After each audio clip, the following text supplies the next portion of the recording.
This is everything else. Okay. This is everything else. So this is, you want to take a picture of it? She said the adult recognition.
Good evening.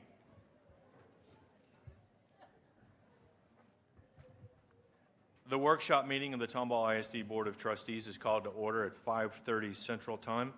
We are gathered here in the John P. Neubauer Administration Building on Cherry Street in Tomball, Texas.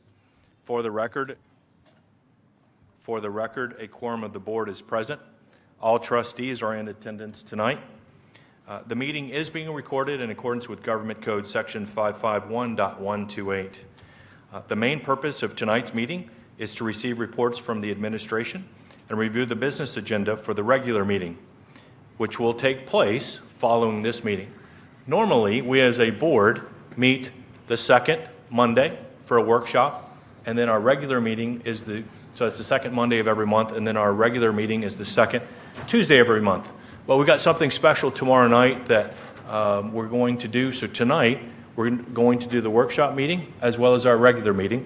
And we publish that, and hopefully everyone is aware that that's the change for this month. So we will be doing our regular meeting following this workshop meeting. So any action regarding items on the business agenda will be taken at the regular meeting, the meeting after this meeting, okay? This is a meeting of the Board of Trustees that is open to the public. However, it is not a meeting of the public. Public participation is limited to designated times during the meeting for citizen comment for those that have registered to speak in accordance with board procedures. We ask for your cooperation ensuring that the meeting runs in an orderly manner.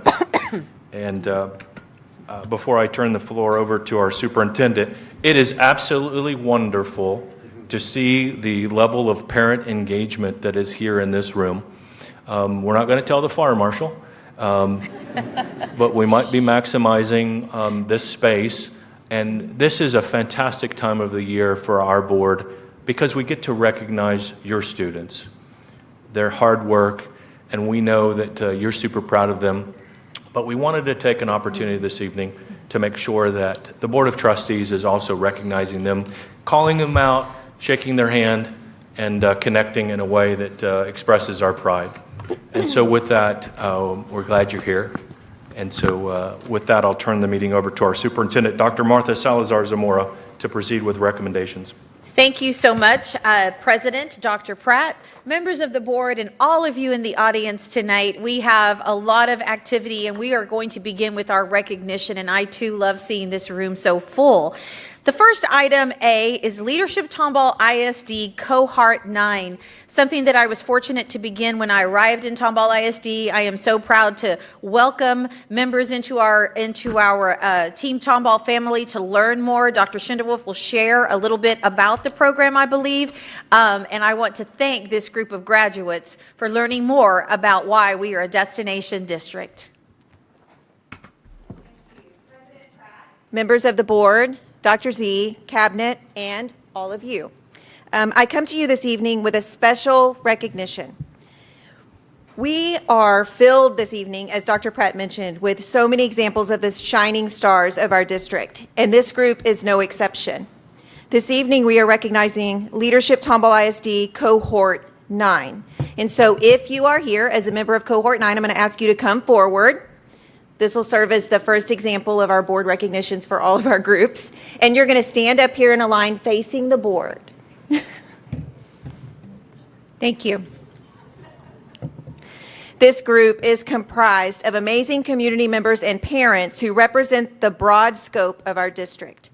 This year, we did have 9 members of our cohort, and not all of them could attend tonight, but I'm thankful for those of you who are able to be here.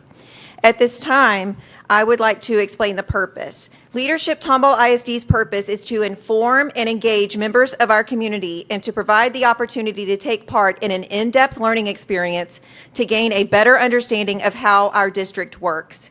The experience provides a behind-the-scenes look at our district, interaction with the people who are responsible for programs and services, and the ability to see firsthand how our district builds a climate of success with our growing student population.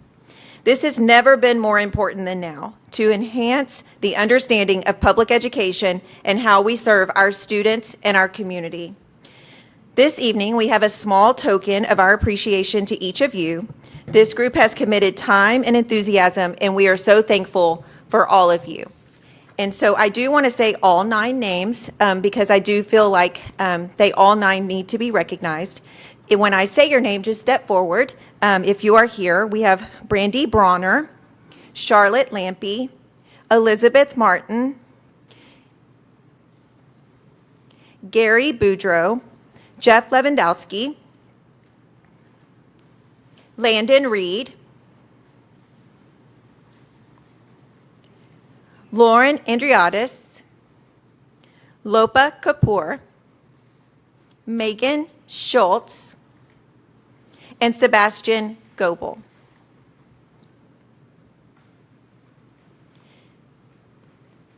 So I congratulate each of you. You are now graduates of Leadership Tomball ISD, and for any community member who thinks, I might like to do that, this is an annual cohort that we have, and so look for it next year and apply, and we would love to have you.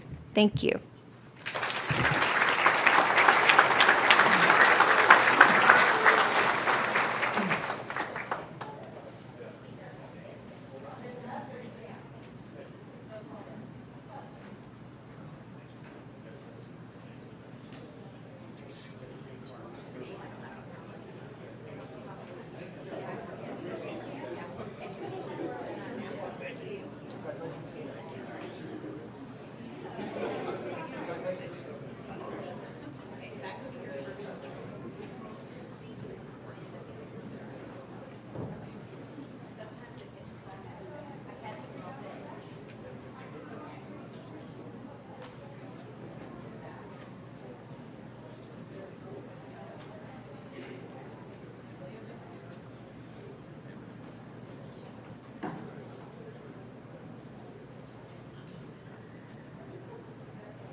Congratulations again to our graduates. And speaking of graduates, it is the month of May. We are excited to have our administrative leadership cohort. It's a 2-year process. Graduates with us tonight. Dr. Mindy Munoz and Dr. George Flores, Assistant Superintendent of Schools, will lead us in this recognition. Well, good evening, Dr. Z, President Pratt, and members of the board, cabinet, and guests. I'm going to go ahead and call up our cohort to come and join us here in the middle. And as they are coming up, I just want to recognize a few folks from the Office of School Leadership. As you mentioned, Dr. Z, we do have Dr. Mindy Munoz, our Assistant Superintendent of Secondary Schools. We have our Secondary School Support Officer, Dr. Jeff Bailey, and our Elementary School Support Officer, Dr. Crystal Romero-Mueller, who play intricate roles in this cohort to make sure that we give the best professional learning for these folks as possible. So again, it is my pleasure to be here with you this evening to recognize and celebrate this year's Administrative Leadership Cohort. In the fall of 2023, this group began the first of a 2-year program focused on campus administration aligned to the Texas Principal Standards. The first year of this program is grounded in Tomball ISD's leadership definition, as participants become more familiar with our leadership competencies as they learn more about what it means to be an administrator in Tomball ISD.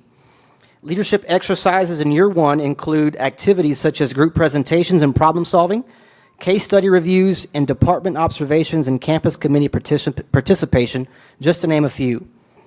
Year 2 of the program focuses on the application of leadership competencies and putting the learned skills into practice. Participants were able to learn from guest speakers each month that include current members of our leadership team, campus principals, and assistant principals. Activities in year 2 include a cohort book study, collaborative teaming, service on district committees and district events, administrative shadowing, and a job interview simulation, just to name a few.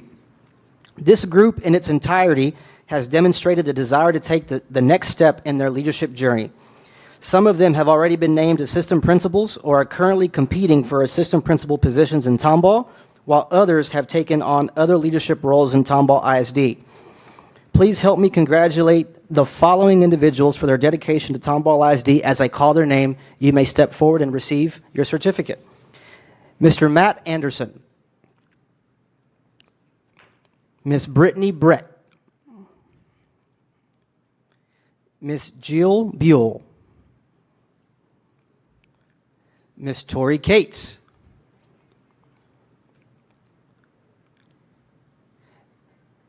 Lissa Caudill, Mr. Aaron Collins, Mrs. Amanda Collins, Dr. Tiffany Davila, Miss Ashley Douglas, Miss Shelby Guerra, Miss Amanda Kirk, Miss Jennifer Coster, Miss Sarah McCandless, Miss Stacy Race, Miss Stephanie Scott, Mr. Clayton Smith, Miss Jennifer Serber, Miss Nicole Tate, Miss Michelle Urquizo, Miss Lindsay Utt, and last but most certainly not least, Miss Jessica Wilcox. Dr. Z and board, I present to you our administrative leadership cohort.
Congratulations to all of our district staff that have just completed their administrative leadership cohort. We are very proud of you. I know that took a lot of additional time, and we very much appreciate the time that you put into that.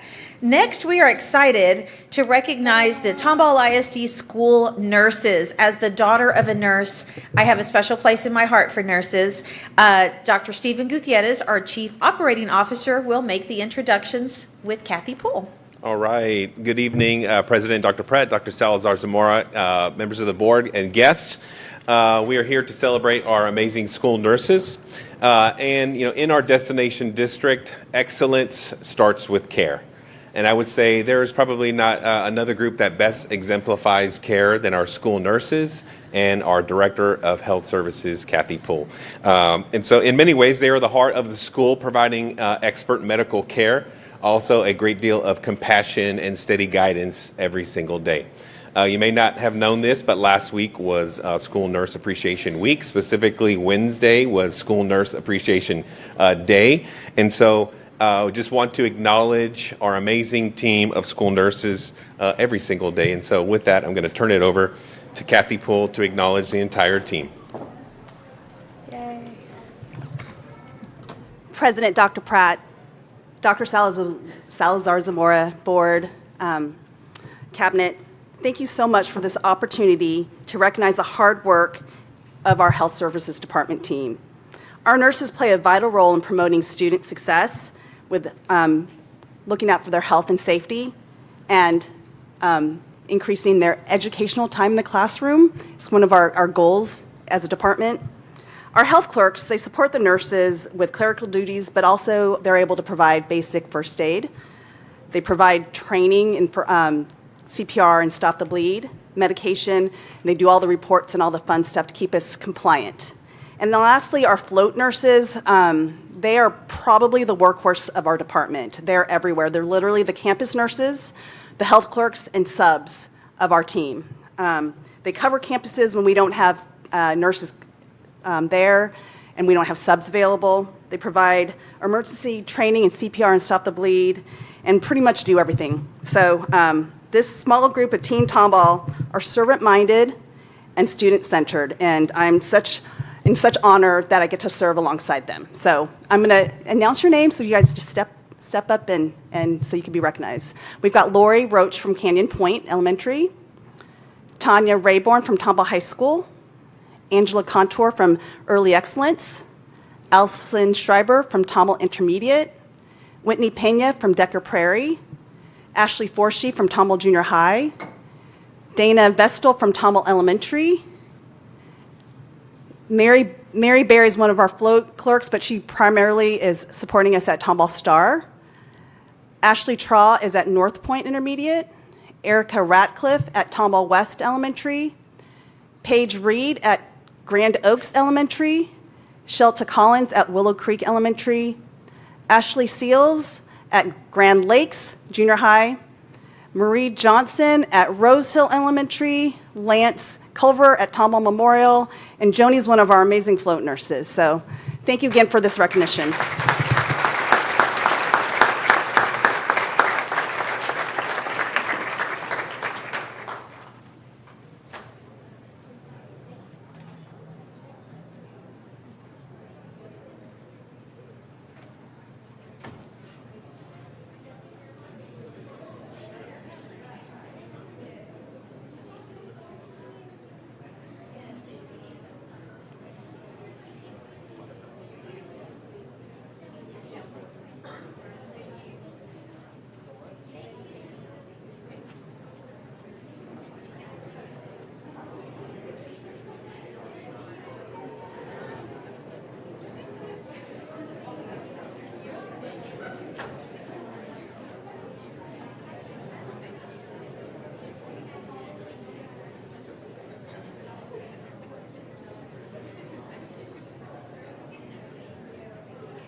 thank you again to all of our nurses and nursing staff.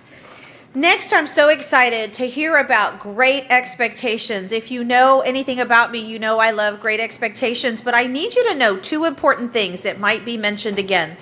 The first is, started off our day at West Elementary at the only school in the state of Texas to receive model school recognition in the first year of existence. Only one in the state of Texas. So that's how we started our day.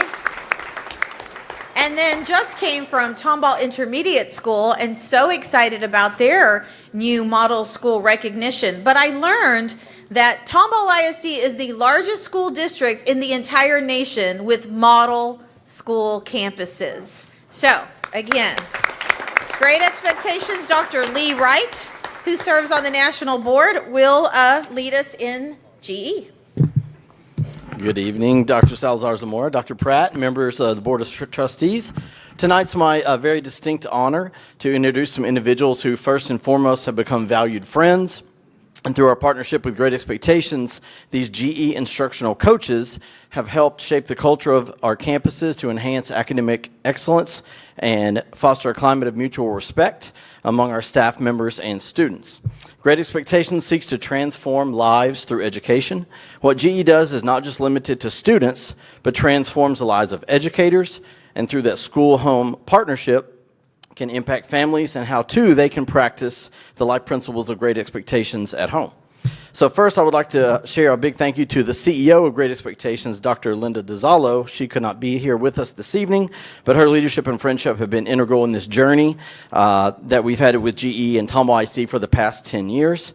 That journey began here in Tomball ISD when Dr. Z arrived and quickly shared her vision for Great Expectations here in this community in our district. So as we're here tonight to honor 16 model schools and 16 model school principals that lead those schools, I'm amazed and humbled at the work that our staff members do and have always done along this journey over the past decade. I was wondering today if that's the vision that Dr. Z had 10 years ago, that we would have the most model schools, 16 of anywhere in the country. But then if you know Dr. Z pretty well, as I do, that probably was her vision, I'm sure, all along. And so we're very proud to honor these model schools. As she said, we got to honor 2 new model schools today. We have a couple more in the next week. And so I'd like to introduce our esteemed GE instructional coaches to help recognize our model school principals. Mr. Rick Pierce, Miss Regina Farquhar, Miss Keita Asbill, and the newest GE coach, who is quite seasoned as a GE leader, Nisa Glenwinkle. So I will turn it over to Nisa, who will begin our model school recognitions. Thank you, Dr. Wright. President Dr. Pratt, Dr. Salazar Zamora, it is such an honor to be standing here among my esteemed colleagues to celebrate them tonight. So I'll be announcing, colleagues, your names, if you'll come on up and meet your coach and receive your award. All right, we'll start with Early Excellence Academy, Dr. Jessica Pettis.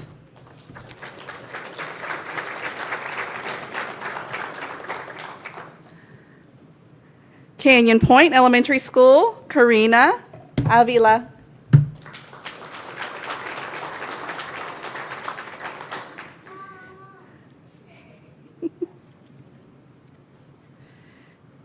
Creekside Forest Elementary School, Mrs. Treva Mador.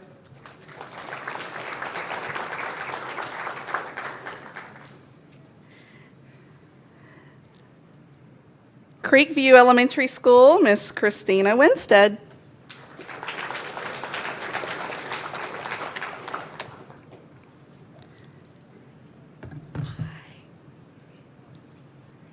Decker Prairie Elementary School, Miss Tammy Sebesta.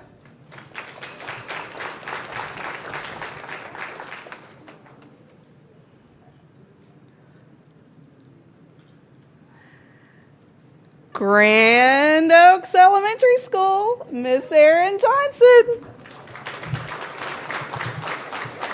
There you go.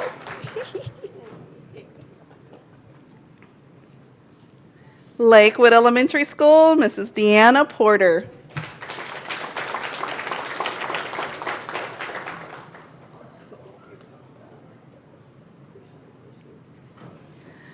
Rose Hill Elementary School, Mrs. Gabriela Avellaneda.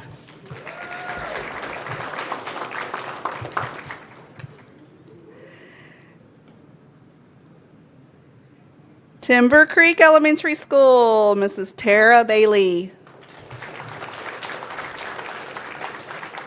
Green one. Tomball Elementary School, Mrs. Melissa Baudouin. Where is she? Oh, you're way over there. West Elementary School, Mr. Chad Schmidt.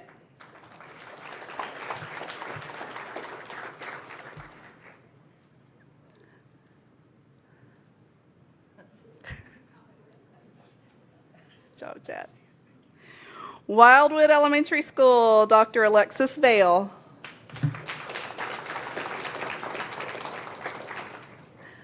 Willow Creek Elementary School, Mrs. Teresa Sullivan.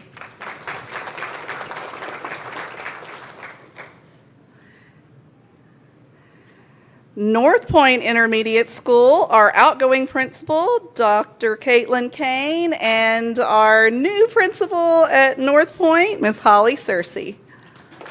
Double whammy. Oakcrest Intermediate School, Mrs. Sarah Rush.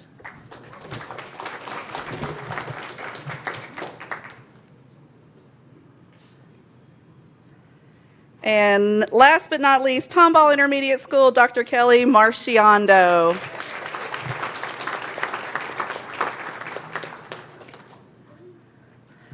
Let's hear it for these amazing, amazing educators. I'm so proud. Congratulations, everyone.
Like I knew the names of the schools or something.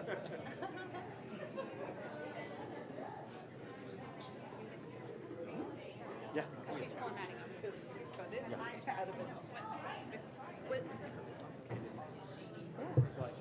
Well, because, you know, worked with them forever. I don't know. Oh, okay. Go photobomb.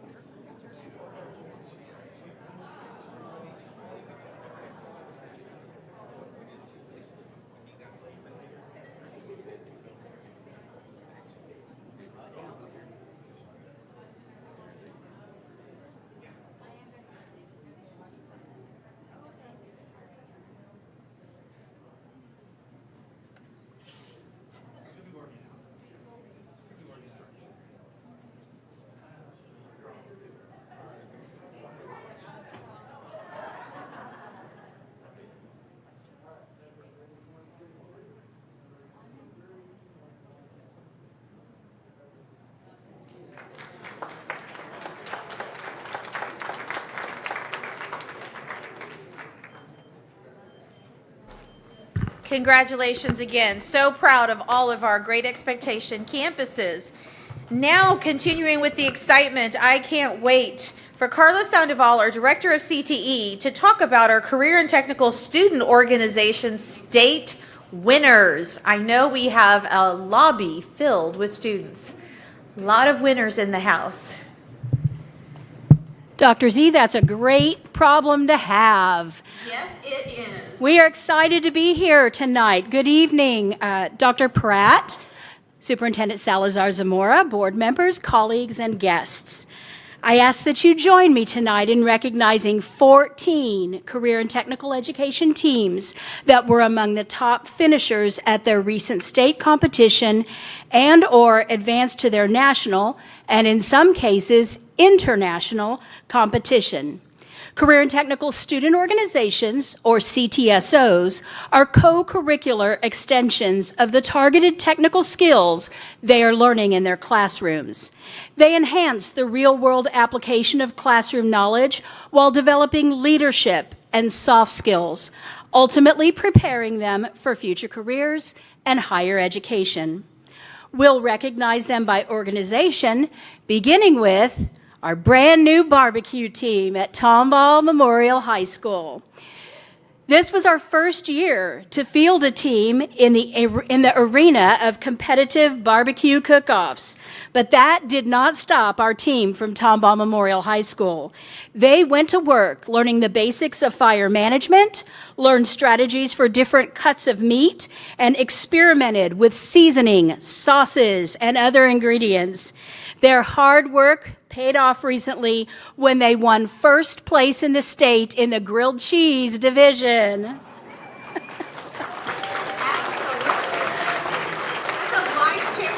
Cheese sandwich. And let me tell you, there are some secret ingredients going on in that grilled cheese, but they have received a bid to the national competition in Kansas City. Team members and students, as I say your name, if you'd step forward so we can acknowledge you.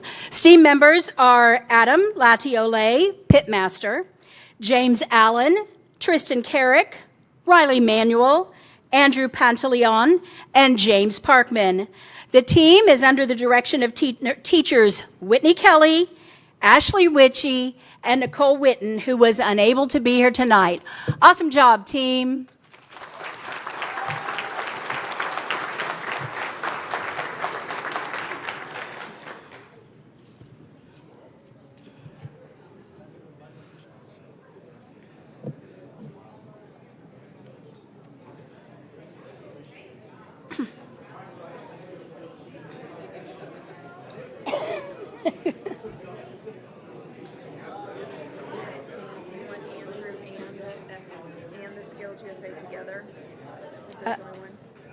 We're going to do FCCLA and then the culinary from, they can come run right behind them.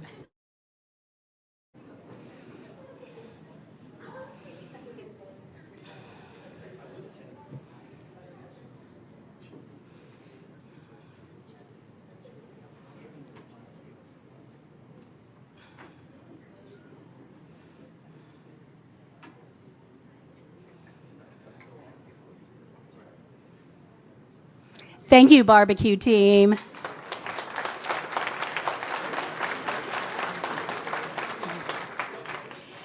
Next, we'd like to continue the recognition of our culinary students from Tomball Memorial High School by recognizing our FCCLA winners from their recent competitions. Culinary events in the Family, Career, and Community Leaders of America, or FCCLA organization, provide students with hands-on experiences and the chance to showcase their skills in a competitive setting while emphasizing the development of essential life skills such as leadership, teamwork, and communication, which are of vital importance in the culinary industry.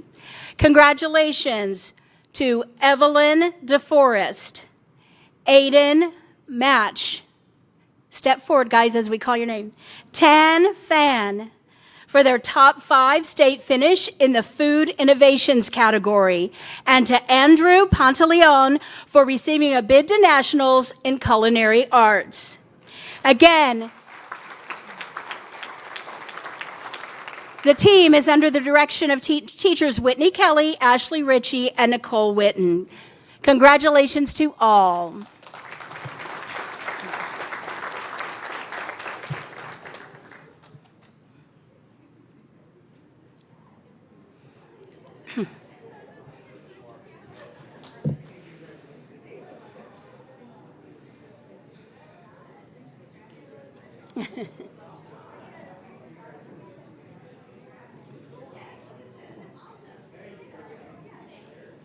Congratulations.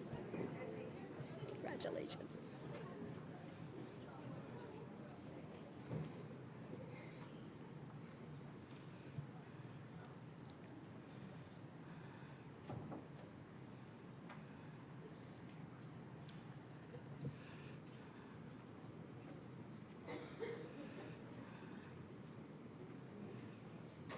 Thank you, students.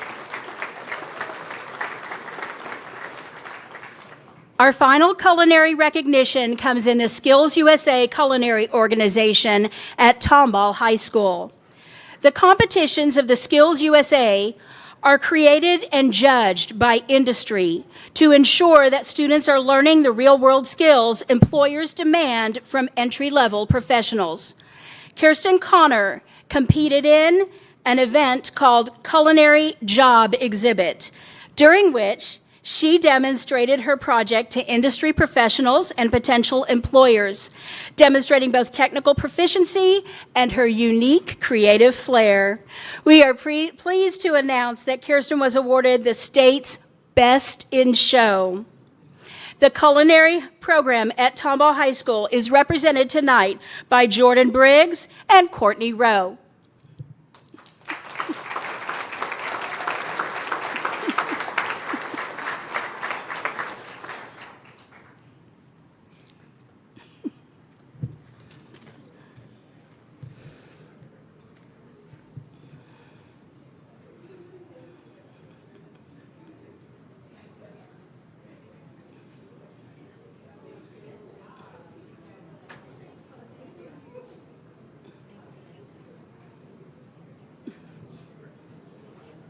Thank you.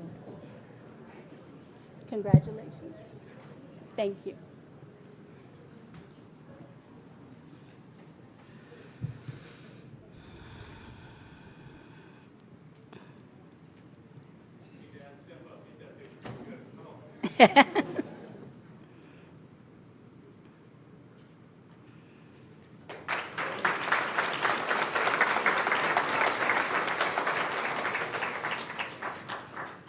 The DECA organization serves students in our business marketing and finance programs with a focus on enhancing employability skills, leadership development, and networking opportunities through conferences, competitions, and school-based enterprises.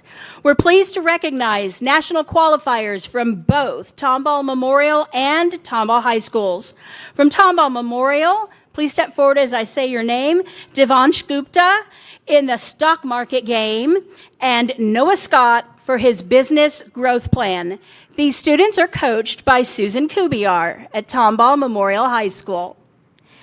At Tomball High School, Kavya Veligati and Diamond Ndule, along with teammate Ethan Zarange, who was unable to be here, won for their franchise business plan, while John Lazama and Vanessa Lazama, who were also unable to be here tonight, received national bids for financial services team decision-making. The Tomball High School team is coached by Wendy Fawcett. Congratulations to our business students. Ms. Fawcett, if you'd take the students over.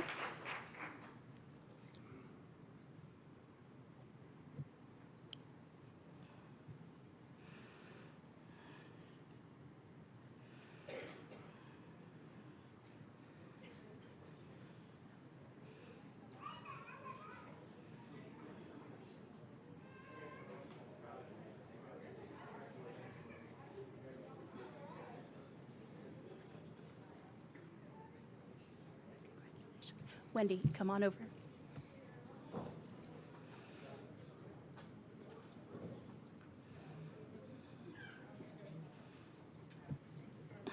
Thank you.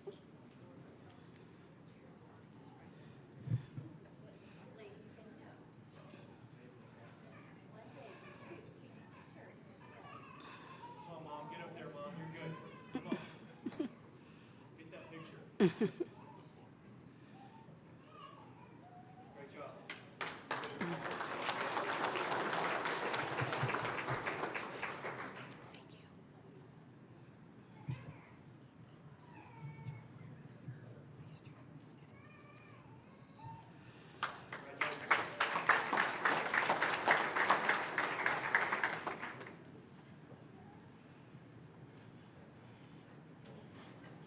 I think their team dress code may give away the next organization. These students represent our FFA, specifically in their career development events, or CDEs. CDEs test and develop skills related to various agriculture fields. These events are designed to help students gain practical experience, learn from each other, and prepare for future careers in agriculture. Winning 5th place in state was the food science team from Tomball High School. Olivia Kopp, step forward. Josie Davis, Gianna Holrod, Avery Sonsel, and Grace Wilganowski. They are coached by their teacher, Erin Jensky.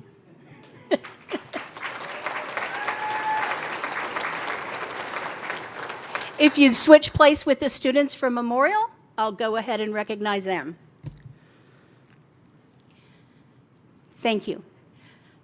Tomball Memorial had not one but two separate teams receive first place in state and receive a bid to nationals.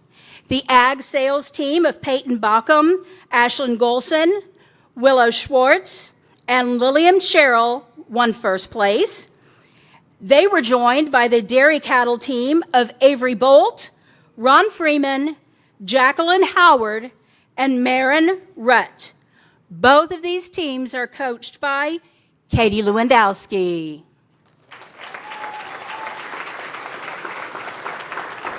If each team would go ahead and step around to be recognized by the board, and then we want to take a picture of each group.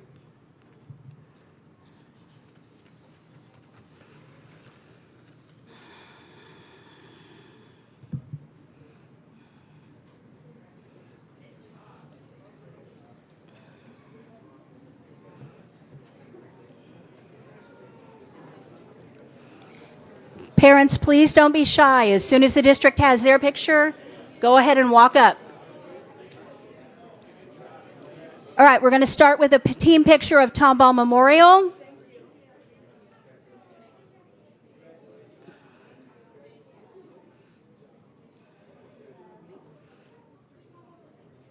And Tomball High students, if you guys could wait over here with me by the podium, we'll get your picture in just a minute.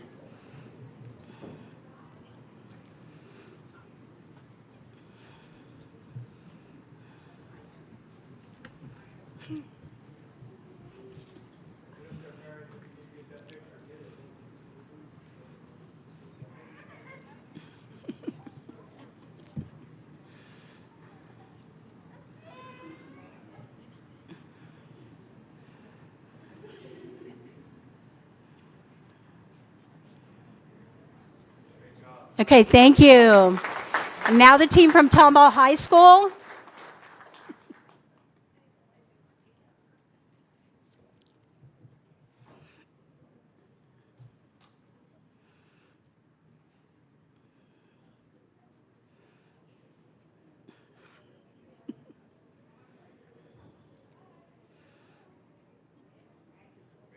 Thank you, students.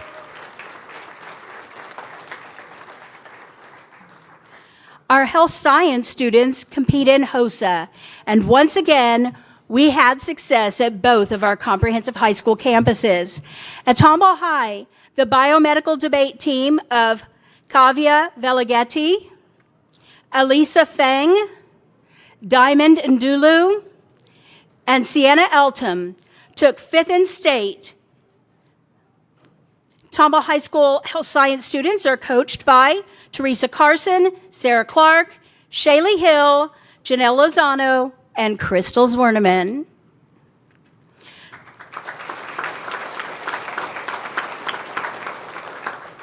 Now we're going to recognize your counterparts at Tomball Memorial, whose students were also successful at their state competition.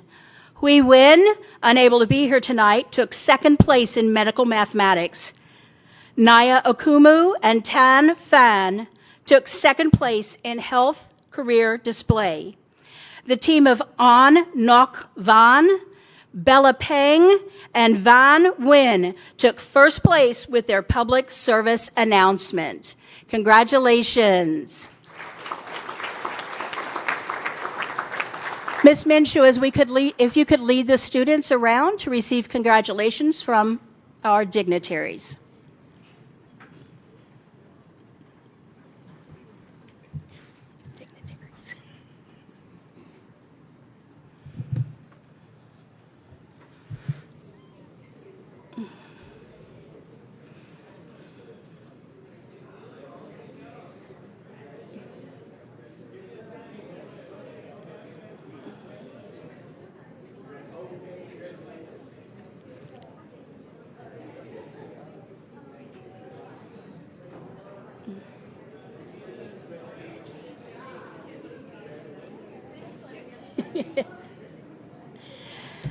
Okay, students, we're going to start by taking a picture of the team at Tomball Memorial High School.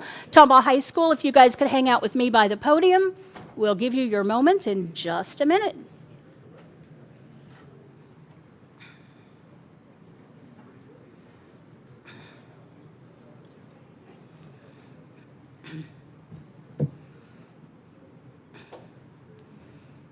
Okay, congratulations, Memorial.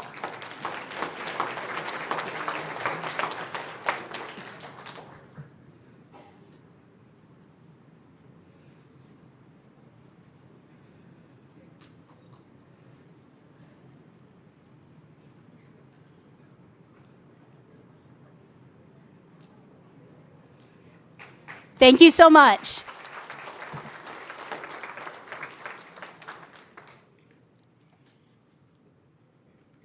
Aspiring educators participate in an organization called TAFE, Texas Association of Future Educators, and both of our high school teams experienced success at the state level. From Tomball Memorial High School, when I call your name, please just step forward. Ellie Passmore and Jillian Seagroves won silver in Educational Leadership Fundamentals. The following Tomball Memorial students received bids to nationals: Sydney Donaldson in Job Interview, Olivia Ferguson, Interactive Bulletin Board Elementary, and Rachel Forsgren in Exploring Support Services. Tomball Memorial students are taught by Irma Seibert.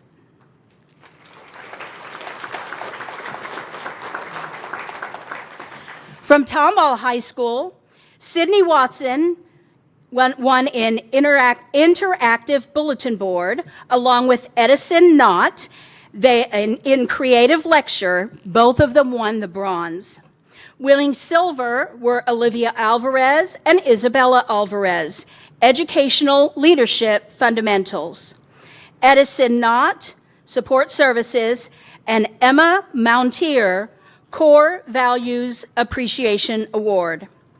Receiving gold distinction were Emmeline Connor, non-core teacher, and Lauren Jackson and Emmeline Connor with the Core Values Educational Awareness Award, as well as Samantha Shaver, Sydney Watson, and Caitlin Whitehead for their chapter yearbook. Receiving top 5 distinction were Olivia Alvarez in impromptu speaking and Maria Romero for her impromptu lesson. Receiving designation as a national qualifier was Isabella Alvarez for Core Values Service Award. Tomball High School students are taught by Tiffany Malcolmill. We're very proud of this group of future educators. If you guys would go ahead and go on around and be recognized by our dignitaries.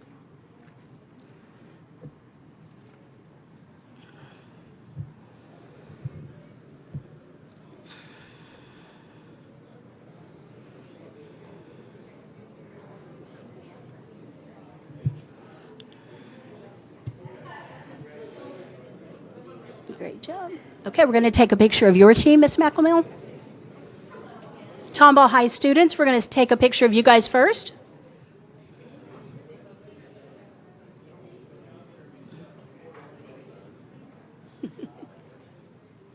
Ms. Seibert, if you could hold your students here, you guys will have your picture second.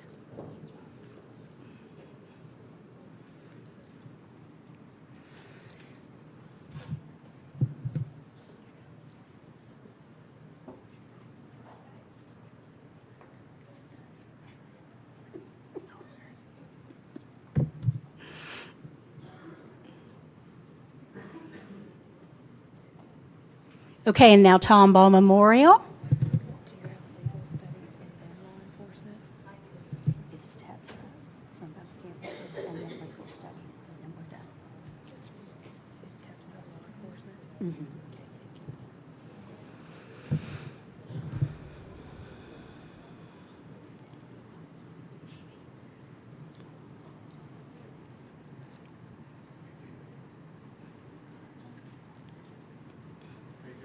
Okay, thank you, students.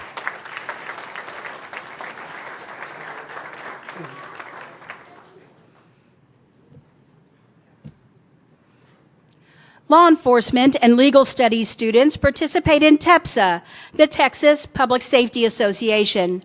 This organization emphasizes skills training and leadership development while providing students with networking opportunities and a community that values career readiness, public safety, and professional development. Students enrolled in early coursework in this program of study, level 1 or 2, compete with a chapter that is based at their home campus, while students enrolled in advanced coursework, level 3 or 4, compete as a Tomball Innovation Center team, regardless of their home campus. Recently, the following Tomball Memorial students placed at their state competition: Kai Davis, opening statement, state top 10. Olivia Casper, qualifying an expert witness, and Jewel Taylor, third place in state. The Tomball Memorial team is under the direction of Francisco Ng and Jessica Cana.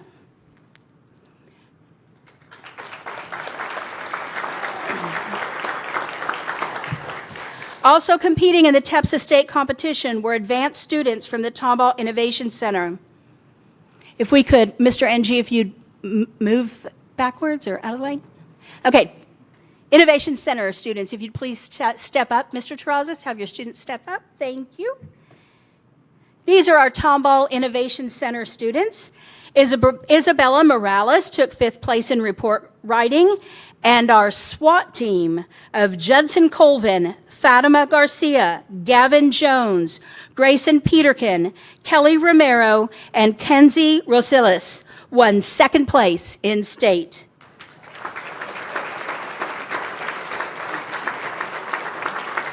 The Tomball Innovation Center team is coached by Frank Terrazas.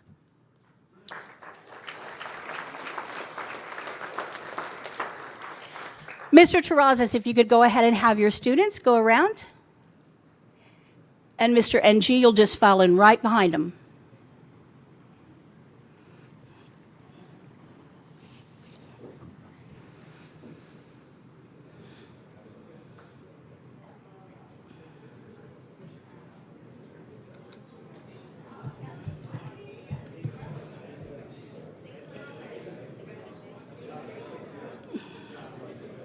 Great job.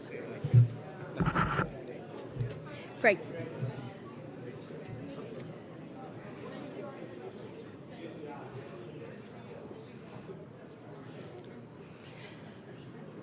Okay, we're going to start with the picture of the Innovation Center students, Tomball Memorial students, if you just kind of hang out here for a second.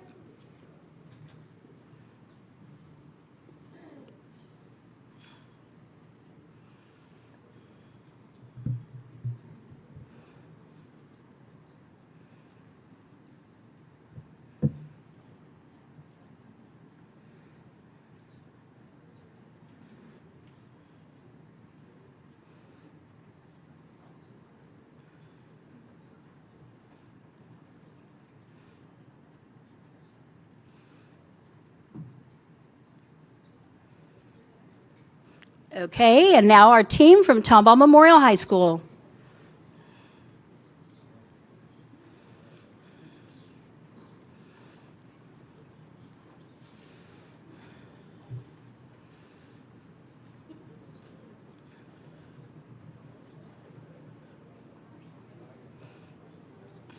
Thank you.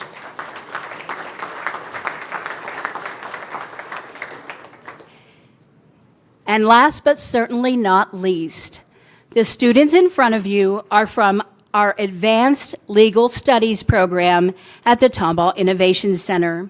They participated this year in a program that focused on an in-depth study of the Constitution while researching, analyzing, and articulating their arguments in a formal setting. This competition, called We the People, fosters critical thinking, problem-solving, decision-making, and communication skills valuable for both academic and professional life. The team, mentored by the Texas A&M University Bush School of Government and Public Service, won first place and represented Texas at the national competition. The team is under the direction of Greg Wiley and was assisted by work-based learning specialist Christina Litchfield. Congratulations, students.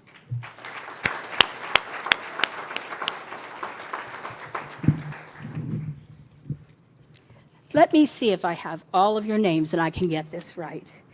All right, Ariel Arriaga, step forward, please.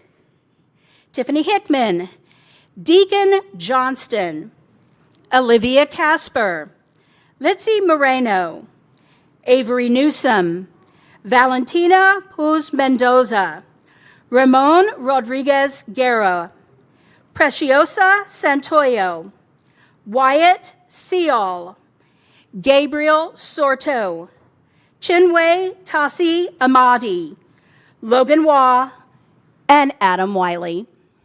Congratulations, students.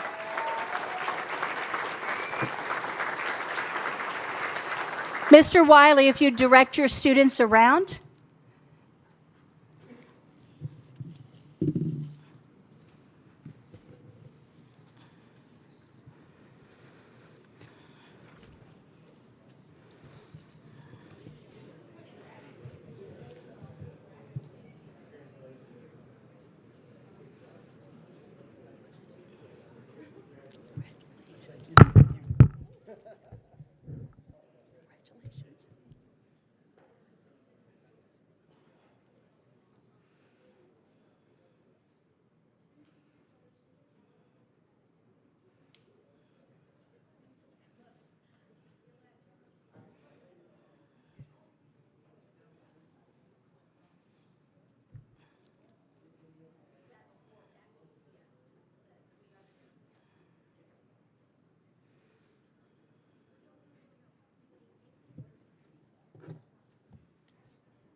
Congratulations.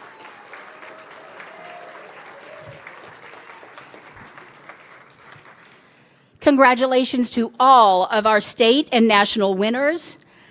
We appreciate our board, our district leaders, as well as our career and technical education teachers that help these students identify and prepare for their future careers. Thank you very much. Thank you so much.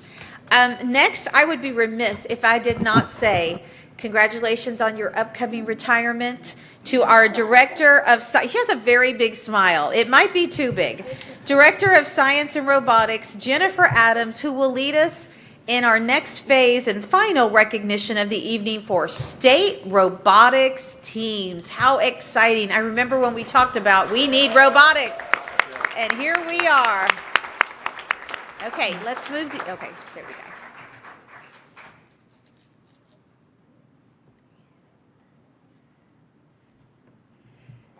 So, Dr. Z, you wanted robotics? Yes, I did. I brought you robotics. Thank you. We have come a long way since we started this, 7, 8 years ago. So I am very excited. I'm back. 3 events now, and I'm so excited. So, good evening, Dr. Z, President Pratt, all of our board members, and our distinguished guests and our students. I am so excited to be here to tell you that all 3 of our high school teams went to state competition this year, which is not the first time, but we are very, very excited. So I would like to start off by telling you about Tomball Star. So if my Tomball Star students can step just a little forward so we know who you are. There they are. Tonight they are here with their coaches, Alicia Moody, Angela Gomez, Stephanie Zoutenbier, and Brian Riley. And not a problem, thank you. This year, the TSA All-Stars won their bid to state by acquiring enough points at the Space City District event where they were ranked 24th and were picked to participate in the 7th Alliance. Now, I got to explain alliances really fast because alliances are just like a bracket in a football tournament or basketball tournament or baseball. And so there are 8 top teams, and then they go through all of the other teams and pick out 2 more teams that they want to work with them. So each of these robotics teams were working in threes every time they had a match, and they were working with teams from other cities and then eventually from other states as well. So in our Space City District event, TSA participated in the 7th Alliance. They finished the day 42nd in the state and won the Dow Team Sustainability Award for their peer-to-peer training program and recycling efforts. During the competition at the state event, they achieved a final ranking of 74th in the state. All righty, so if I can have my Tomball Star move over that way just a little bit. Now I'm going to bring up Tomball High School. So if all of my Tomball High School students will move forward. They're here with their coaches tonight, David Ware and Joshua Guerin. They are known as Team T3. They clinched their state bid also at the Space City District event where they were ranked 13th and were picked to participate in the 5th Alliance. They finished the regular season 71st in the state, and during competition at the state event, they had a final ranking of 70th. Now, if I can have Tomball High School come this direction. Tomball High School come this direction. And then I want my Tomball Memorial team to come forward. Now, Tomball Memorial High School has a lot of things to be very proud of this year. Coaches Vanessa Coronado, David Monroe, and Casey Balakalak have been coaching Team Vector. Oh, yeah. If you don't know Minions, you don't know Vector. Just watch the movie. All right, so Team Vector won their way to the state at the Aldine District event after competing in the 3rd Alliance, and for the 2nd time, they won the same award at the Tomball District event and at the Aldine event, the Creativity Award for their unique and highly successful robot climbing device. And I have to say that was the most interesting. If you didn't get to see that climbing robot, it was amazing. It was just amazing, guys. That's all I can say. This event helped them to place 67th in the state. Now, during the state competition, Vector was chosen to be in the 1st place alliance. Amazing, 1st place alliance. They won every match on the Mercury field, and this placed them 22nd in the state as they were heading to Worlds competition. So 2 weeks later, they went to the Worlds competition, and they were ready to show off their amazing climbing robot. But after the qualification rounds, and they were ranked 46th out of 75 teams, unfortunately, they were not chosen to be an alliance. But this is a Tomball first. Vector earned at Worlds. They earned the team award on the Hopper Field for gracious professionalism. Now, this is the first time we've ever won a Worlds award. The Gracious Professionalism Award celebrates outstanding demonstration of the first core values such as continuous professionalism, working together both on and off the playfield. So I would like to present to you the Tomball Star, the Tomball High School, and the Tomball Memorial Robotics teams who made it all the way to state this year.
Congratulations again to all of our robotics. Oh, we are not done yet.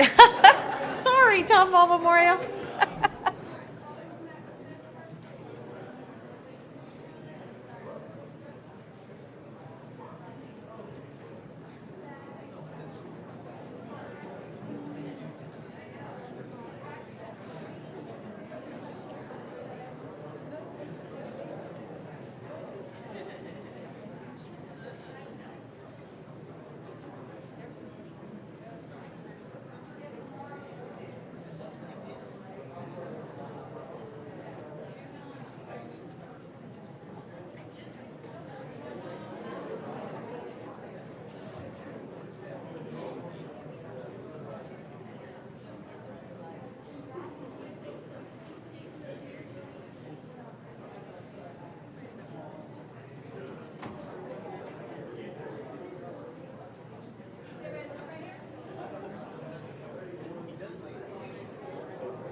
Okay, now congratulations again to all of our incredible robotics teams.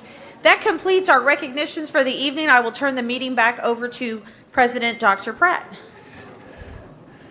Dr. Z, that was impressive. So thank you for facilitating the recognition of the adults. And then thank you for sponsoring the recognitions for the variety of different teams and organizations we saw today. I think this marks, John, Mark, you guys will keep me honest here, this probably marks our largest recognition that we've ever had at a board meeting. And so we're always about, taking it to the next level, but that clearly was to the next level. And what I particularly enjoyed was just seeing the parents and their faces. I don't think I've ever seen a crowd of parents in the group that they were take the pictures like they were. And so that's a great sign. And then the last observation I had was it was really great to see their sponsors smile and beam with pride. Yep. And that's a real tell. And so thank you for the recognitions this evening. Absolutely, my pleasure. So with that, board, I would like to take a short recess. Let's try to be back in the room at 6:50 p.m. The time is now 6:43. At this time, we'll take a short recess.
It's actually very, very small.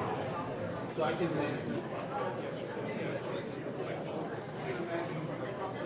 But I am.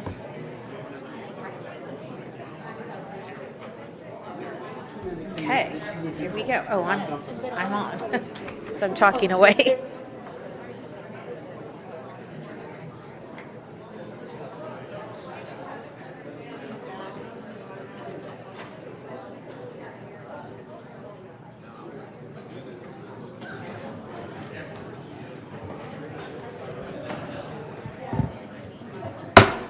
I'd like to call the meeting, the workshop meeting back to order. Time is now 6:49 p.m. Central.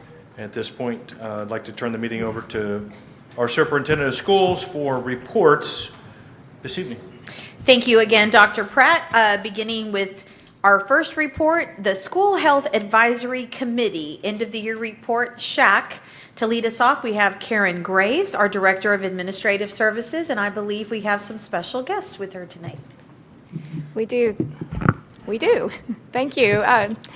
President Dr. Pratt, Dr. Salazar Zamora, members of the board and cabinet. This is a hard act to follow, all those wonderful achievements from our students. But I also am very privileged to work with a group of wonderful people every year through the School Health Advisory Council, and particularly this year we had such a great group. So happy to give you a report for what we did this year. So first off, these were the meeting dates. We had 4 as required by law. Some years we may add a couple of meetings just if the need arises, but this year we were able to have just our 4. And these were our SHAC members this year. We have 14 parents, as you know, that were appointed by the board, and then 7 other individuals appointed by our superintendent. We were lucky to have 3 wonderful officers this year. Leslie Johnson and Joycelyn Ray were our co-chairs. And then Eric Zwerneman is our secretary, and they will help me present tonight. Eric Zwerneman was unable to come, but very fortunate to have Leslie and Joycelyn, and then also Steve Shields, who is our Director of Counseling, and he's going to help us as well. We'll start with Joycelyn. Good evening. I'll make this brief. I know that you guys have been here for just a few minutes. So the purpose of the SHAC committee is to meet at least 4 times a year and provide an annual report, which we'll be providing tonight, of our activities since the last presentation that was done last year, as well as to also provide any recommendations. At our October meeting, we had a presentation from the Harris County Public Health. They provided various resources that were presented to us and that we've tried to make available to the public. There was an overview provided for new members, officer nominations, and there was a Hope Squad update. We're proud to say that the Hope Squad has 75 students participating across the 3 high schools, and Mr. Shields is going to provide a greater update. Good evening. Yes, the Hope Squad successfully launched this school year, thanks to the dedication of our amazing, awesome advisors. We had Mary Margaret Bellato and Marissa Bobbitt at Tomball High School. We had Alfred Jones and Eliza Falzoni at Tomball Memorial. At Tomball Star, we had Shannon Gutierrez and Sherry Frost. I also want to give a big shout out to the 75 students who took very seriously this nomination from their peers to serve on Hope Squad, and they were all in from start to finish. In addition to engaging in the SHAC-approved Hope Squad curriculum and helping their peers get connected to the help they need, they also spearheaded some awesome positive culture activities that I want to just highlight briefly, one from each campus. So in December at Tomball High School, or this is actually Tomball Star, sorry, they did the encouragement activity. So they set up a booth in the lunchroom and basically had little candy canes along with an encouraging note from the Hope Squad that also included the suicide hotline. So just giving some encouragements.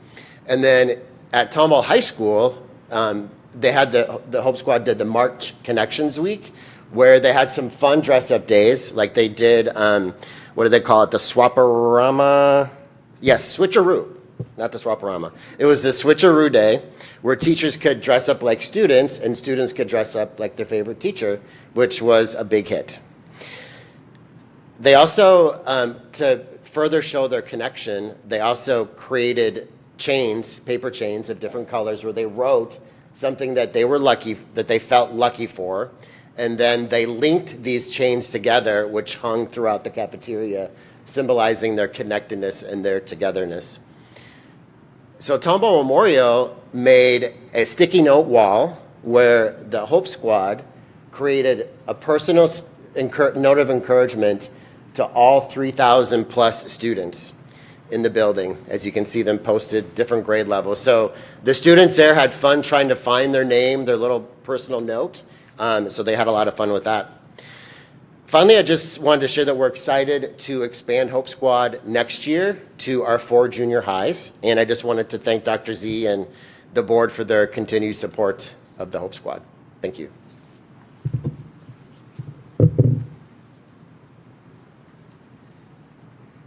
I'm back. Okay, so for our December meeting, we had officer elections, and then we had a discussion on Quaver Ready, and we discussed a new chapter, Lesson 29, that would go for the 1st and 4th grades. The lessons address child abuse and victimization and are intended for small counseling groups. SHAC recommended that there would be a pilot at only one campus, but we found the lessons age appropriate and relevant. There were also department updates presented by the health services, child nutrition, and athletics. I'm now going to pass this to my esteemed colleague, Leslie. Which one am I looking at? That one. That one makes sense. Thank you. Hi, everyone. I'm Leslie Johnson. So for the February meeting, we were able to have a presentation by Mark White on the student attendance, which was a question that we had some SHAC members bring up kind of routinely last year and this year about what falls into exam exemptions and things like that. So we were able to learn about that process, the process at the high schools, along with just extending circumstances that the district deals with when it comes to exam exemptions. We also reviewed Counsel on Recovery Positive Action curriculum. We determined that curriculum was age appropriate and relevant. And then we also had our physical fitness subcommittee asked about ensuring recess equipment at the new intermediate school so that those 5th grade students, 6th grade students are still receiving that outdoor time.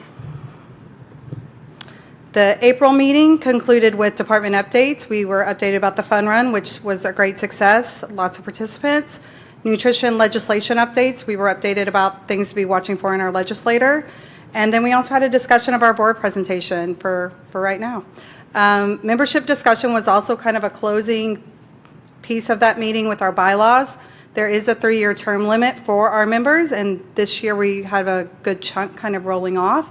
So there was kind of some nice discussion that was able to happen for members who have been there for a while, even longer than 3 years, and just kind of advice we have if any parents that were in attendance or on the committee this year are able to be reappointed next year, and recommendations and advice for them.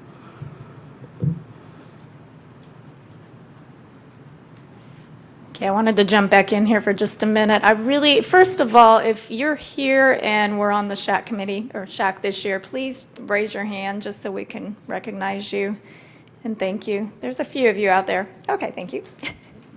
And then a special recognition. I know many of them could not be here, but the individuals that you see listed here, and I think it merits, I'm going to read their names because these individuals all served for 3 consecutive years. And again, some of them were here prior to that as well, before we had the bylaws in place, and just did a remarkable job with a lot of passion for school health.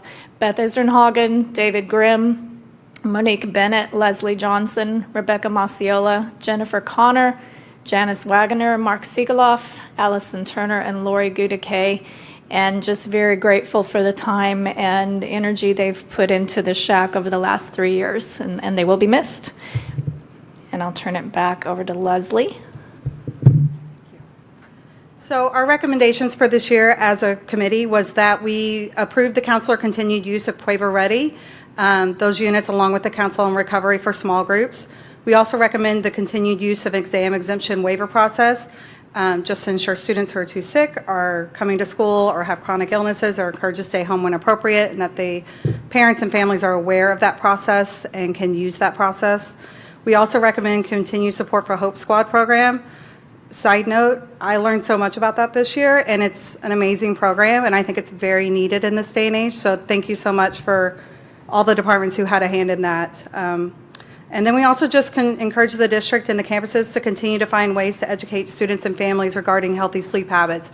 It was discussed that maybe even on the campus newsletters that are going out weekly, maybe principals could start a little tidbit here and there of just electronics being put away, get to bed on time, and just, you know, all those kind of good things that help our students be prepared in the morning.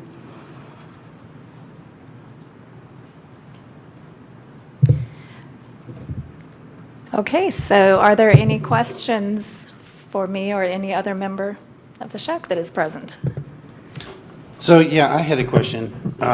So Leslie, first off, Leslie's one of my appointees, so thank you very much for being part of SHAC. Appreciate you, Leslie. Secondly, though, with respect to the Quaver Ready, so in one of the meetings, y'all talked about having as a pilot program, but then in the recommendation, it says to continue using the small group. Can you help reconcile what actually came out?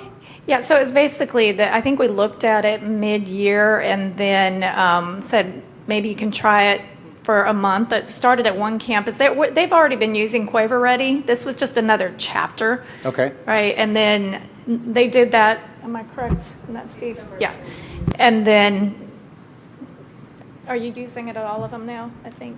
So, Yeah. so for an anti-victimization lesson similar to sex education is that it does have to be approved by SHAC. And so we brought it through, decided to do a pilot, and we actually have not done that pilot yet. So Okay. I tried a couple campuses, but they weren't ready to try it. But that's something that we're not using the anti-victimization lessons yet until we go through that pilot, which we haven't done yet. Okay, Yeah. so the other part of Quaver Right. Ready is what the SHAC is recommending, but with respect to the anti-victimization, that's going to be piloted first. A pilot at one campus and then bring it back to SHAC. Got it. To see how that goes. Okay, thanks for the clarification. And these, just to clarify too, these are for small groups, counseling groups. This is not for every student, and the parents would have to opt in for any of those lessons. But they have been using Quaver Ready. We approved that like previous years for that. So they'll continue with what they've already been using. Okay. So you're referring to the small group counseling lessons? Is that what you're referring to? Yeah, so sometimes counselors will have targeted groups of students who might be experiencing some kind of an issue, some kind of trauma, something that they benefit when they have a small group of students who are, other students who are experiencing similar issues. And this just gives them some lessons they can use. So those are totally opt-in, voluntary. It's not Yes. part of like a behavior plan or anything like No, that? Okay. no, they're just opt-in, yeah. Any other questions? Thank you so much, Ms. Graves, and thank you to everyone that has been a part of SHAC. We appreciate your assistance to our district.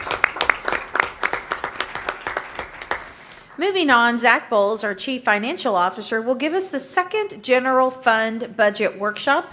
Thank you to the Budget Committee who has met since our last board meeting and spent some time going over this information with our CFO. I know today you were reminded of a memo that you received with the board book, and so hopefully you had a minute to look at that. Mr. Bowles did an incredible job of really giving us the up-to-date information that we need regarding the state of our district budget. Mr. Bowles. All right. Well, good evening, President Dr. Pratt, Dr. Salazar-Zamora, members of the board.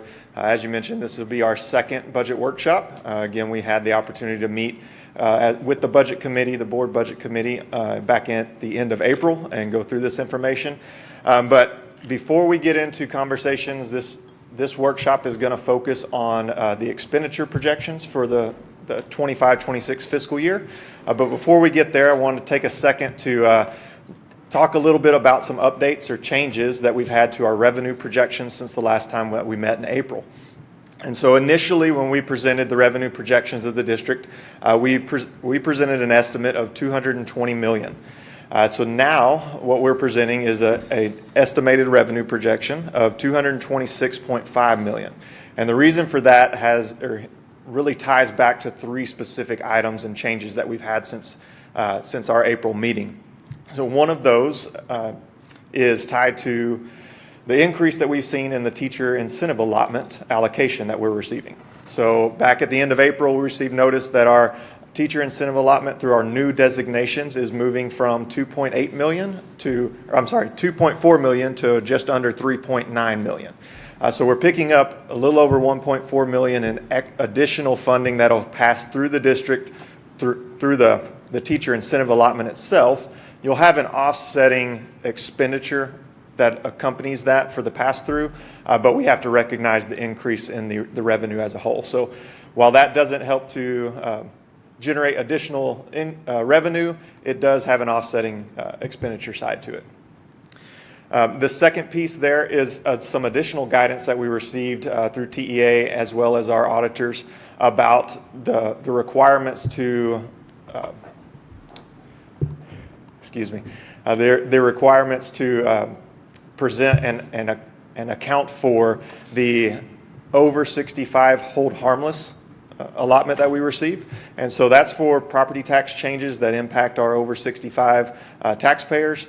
And so what had been the rule was that you were going to pass through all of the funding directly to the debt service fund to account for the reductions that had been passed through to the over 65 taxpayers. But now essentially what we're able to do through the new guidance is we keep our prorated amount that belongs to the maintenance and operations side, the general fund. So we get to keep of that $3.3 million, we're keeping roughly 63%. So another $2.1 million is able to stay with the general fund as revenue to help offset expenditures. And then the third and final piece and change to the revenue projection has to do with anticipated revenue that we're expecting from our property value audits that we perform on an annual basis. And so we do that as a means to ensure that we're continuing to get all of the funding that we're entitled to through the state.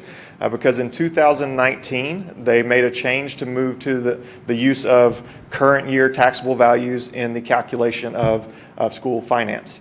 And so in those formulas now, you essentially have a snapshot that's taken in October of each year. That funding is based on for the entirety of the fiscal year. But that doesn't take into consideration the impacts that protests of values, litigation is going to have, that is going to reduce down the amount of taxable value that the district's actually going to collect taxes on. And so every year we perform a property value audit. The timing of that is a little delayed. So for instance, we received a revenue settle up from the state this fiscal year, for the property value audit that we did for the 2022 tax year. And so out of that, we received $3.7 million as a settle up. The reason why this is now being looked at and incorporated into the budget projection for revenues is because that number continues to grow with the continued use of the current taxable values. And so what we've seen on average over the last 5 years is that settle up is right at $2.3 million. But it does range anywhere from 1.1 million to 3.7 million. So we're taking the opportunity to take a reasonable projection of what that property value audit is going to provide for the district year over year and make sure that we incorporate that into our budget projections going forward. So those three big changes right there get us to the $226.5 million. Before we get into the expenditure side, any questions from the board I can answer on the revenue and the changes there? Okay. All right, so our estimated expenditures for 25-26 are totaled at $229.5 million. Currently, that does not include a general pay increase. That is somewhat in a holding status right now as we watch and wait for what the legislature is going to come to conclusion on in their current session. There are, on both sides, the Senate and the House, bills that impact teacher pay. And they both take a very different approach to that. So right now we're on hold when we talk about a pay increase until we can see what the legislature does. This does provide for the funding needed to address enrollment growth district-wide, the opening of West Intermediate, as well as our other programs that are continue to grow across the district, like special education. So how do we get to the $229 million or $229.5 million number? During the budget development process, we take what is called a priority-based budgeting approach. And so for us, that means that we've taken a strategic approach to ensuring that resources are being allocated in alignment with the district's goals and priorities. Within our priority-based budgeting process, you have two primary components there. One is the base budgets, and the other are our focused priorities. Included in the base budgets, this is all of your items that are needed and existing operations.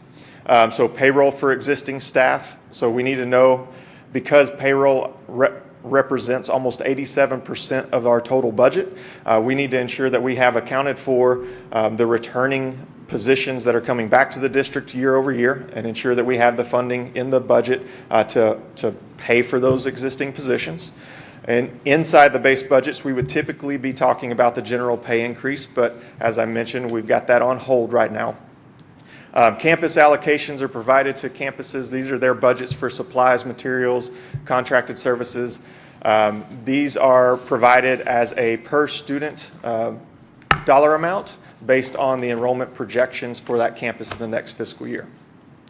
Our departmental budgets consist of providing our budgets to our chief officers, who are then going to be responsible for allocating those departmental budgets across each individual department.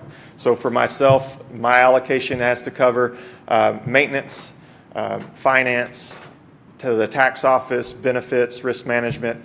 So I have to make sure that within that departmental budget that's allocated to each chief, that each chief is then allocating the appropriate amount for each department that's needed to continue operations. And then finally, under the base budgets, we have our utilities and insurance that are needed to ensure that we're still running our facilities. With our focused priorities, as a fast growth district, what has been and continues to be priority number one is to address the staffing needs for growth, not just our district wide growth, potentially opening new campuses like West Intermediate, but also internally the growth of our programs such as special education. Priority 2 continues a staffing focused on campus-based requests, and so these are going to be campus-based requests that are not tied directly to the growth of the district. These are going to be typically what you would see in the form of requests for additional specialists or additional paraprofessional, additional help that's needed on the campus or requested on the campus. Priority 3 focuses on our non-campus departments. So your central office departments, your custodial department, maintenance department. This again is a focus on staffing needs and requests. Priority 4 serves as somewhat of a catch-all for our other requests. Typically what you see here is going to be requests for additional stipends or new stipends, increased extra duty pay, or potentially in the event you need to request additional funding for your supplies, materials, contracted services. This is where those requests sort of fall to. And then priority 5, we have tied down to capital projects. These are projects that are, again, very, very expensive in nature that can't be accommodated within the individual department budgets, and so they come in as capital project requests in priority 5. Unfortunately, like we have been the case over the last 2 years, as we move through the base budgets, as we move through the priority requests, the revenue only allows for us to get so far. And so by the time we get out of priority 1 for the last 2 years and this year now, we've found ourselves already into a deficit situation. So in consideration of that for 25-26, we did not entertain or accept any additional requests beyond priority 1 to address the growth of the district. And so tonight's discussion will be pretty brief as far as the costs of the base budgets as well as what's included in priority 1. So for our base budgets, again, our total costs here, $224.3 million. Again, that includes the cost needed to continue to pay for our existing staff and positions that already exist in the district. We have our general pay increase that is to be determined, again, hinging on what we see happen with the legislative session. Campus allocations, departmental budgets, and utilities and insurances, round those out. And there is an asterisk there on departmental budgets. Part of what we looked at as a way to reduce the deficit budgets in the district and reduce expenditures was a straight 10% budget reduction for departments. So that essentially what we did there is we took each chief's budget allocation, reduced it by 10%, returned that to each chief, and then each chief was then responsible for divvying that out among their individual departments to address the needs that each group has. What we did not impact within that 10% reduction were the SRO program, the funding that's needed there for that contracted service, as well as our utilities needed to operate our facilities. So within priority one, at just a little over 5.1 million, priority one identified the need for 79 new positions to accommodate and account for the district-wide growth, the opening of West Intermediate, and the growth of special education. And so through our discussions that Dr. Webb has had over the last, I believe in the last board meeting in April, we talked a little bit about the significant growth that we've seen in special education. So really came as no surprise as we built these requests and took a look at the positions that were needed there for growth, that 37 of the 79 total positions are needed and allocated specifically for growth in special education. So that will include 39 teachers, 23 professional education aides, 7 professional support, so that's opening West Intermediate. Ancillary staff, again, is there as needed to open West Intermediate. And then the 5 positions that are listed there as holding, we do that as a way to ensure that as we move into the year, we can address any potential growth that may occur that wasn't anticipated. So growth in a specific program, growth at a specific campus, those 5 positions give us a little bit of ability to address the need as it arises. So as we move towards adoption of the budget in June, just remind the board that when we do adopt the budget, it's going to be by function. And so wanted you to see the breakdown by function of what the total $229.5 million looks like. When you look at functions 11, 12, and 13, we consider those directly instructional related. And so the total of those represents 63.8% of the total budget is directly tied to instructional services. As I move on to this next slide, what we do is we'll take and create functional categories. So all of the 10s, the 20s, the 30s, we'll group those together and you can sort of see what it looks like from a standpoint of percentage of the budget that represents. Obviously their instruction are your 10s, 63.8%. Instructional administration, that encompasses both your curriculum and instruction departments as well as campus administration, just under 8%. Student support services, think of that as health services, counseling, transportation, extracurricular services, that's 11.28%. At 3.27%, that's general administration, that's your central office, human talent, finance, those departments that support general administration. Non-student support is maintenance, custodial, technology, safety, and security at 12.92%. And then we have some very minuscule amounts there in capital leases. That's a accounting requirement from the governmental accounting standards boards that we recognize any long-term leases. And for us, that 0.14% represents our copier leases. And then under the other section, that's our amount that we have to pay for the appraisal district services that they provide. As we compare what the breakdown looks like for 25-26 versus 24-25, you'll see an increase there on the instructional side. And what I associate that with is the increased amount that's tied to the teacher incentive allotment. So as you increase the amount of money that you're receiving for the teacher incentive allotment, the pay for of all of that falls into a function 11. So it's going to naturally increase the amount that's there and dedicated towards instruction. But associated with that increase on the instructional side is going to come a corresponding decrease in some of your other areas just because you're increasing the function 11 by a good amount. So the function really represents where the funds are being used. And so if that represents where the funds are being used, then the object code is another way to look at our expenditures, and that looks at what are you receiving for the dollars that are being expended. So I mentioned payroll represents over 87% of the budget now, and the reason for that is, again, we're increasing the amount of teacher incentive allotment that we're paying out. But at the same time, with a 10% reduction to your departmental budgets, that hits your supplies and material lines, that hits your contracted services, that hits your other operating. So when you see a reduction to the departmental budgets, you're going to see a corresponding amount of the payroll become a bigger portion of the budget. So at 87.61%, obviously that's the major piece there. Contracted service at 8%, that's going to include your SRO contracts. Supplies and materials, 2.65%. 1.64 is your other operating, travel, things of that nature. And then your capital outlay becomes a very, very small piece of the overall budget. So again, just like with the look at the functional categories, with the object code, you can see a shift there in the amount of payroll that is, or percentage of the budget that is payroll. Again, that's tied directly to increasing the teacher incentive allotment as well as the reduction on the departmental budgets.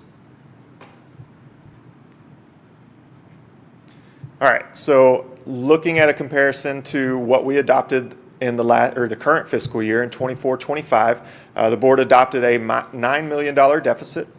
At the time that we adopted the $9 million deficit, we had a projection of what the 25-26 fiscal year might look like. If no additional funding came from the state, if the district didn't make any changes to operations, and so that projection at that time was we would run a $16 million deficit. As you can see, we are not presenting a $16 million deficit. We're currently presenting a $3 million deficit.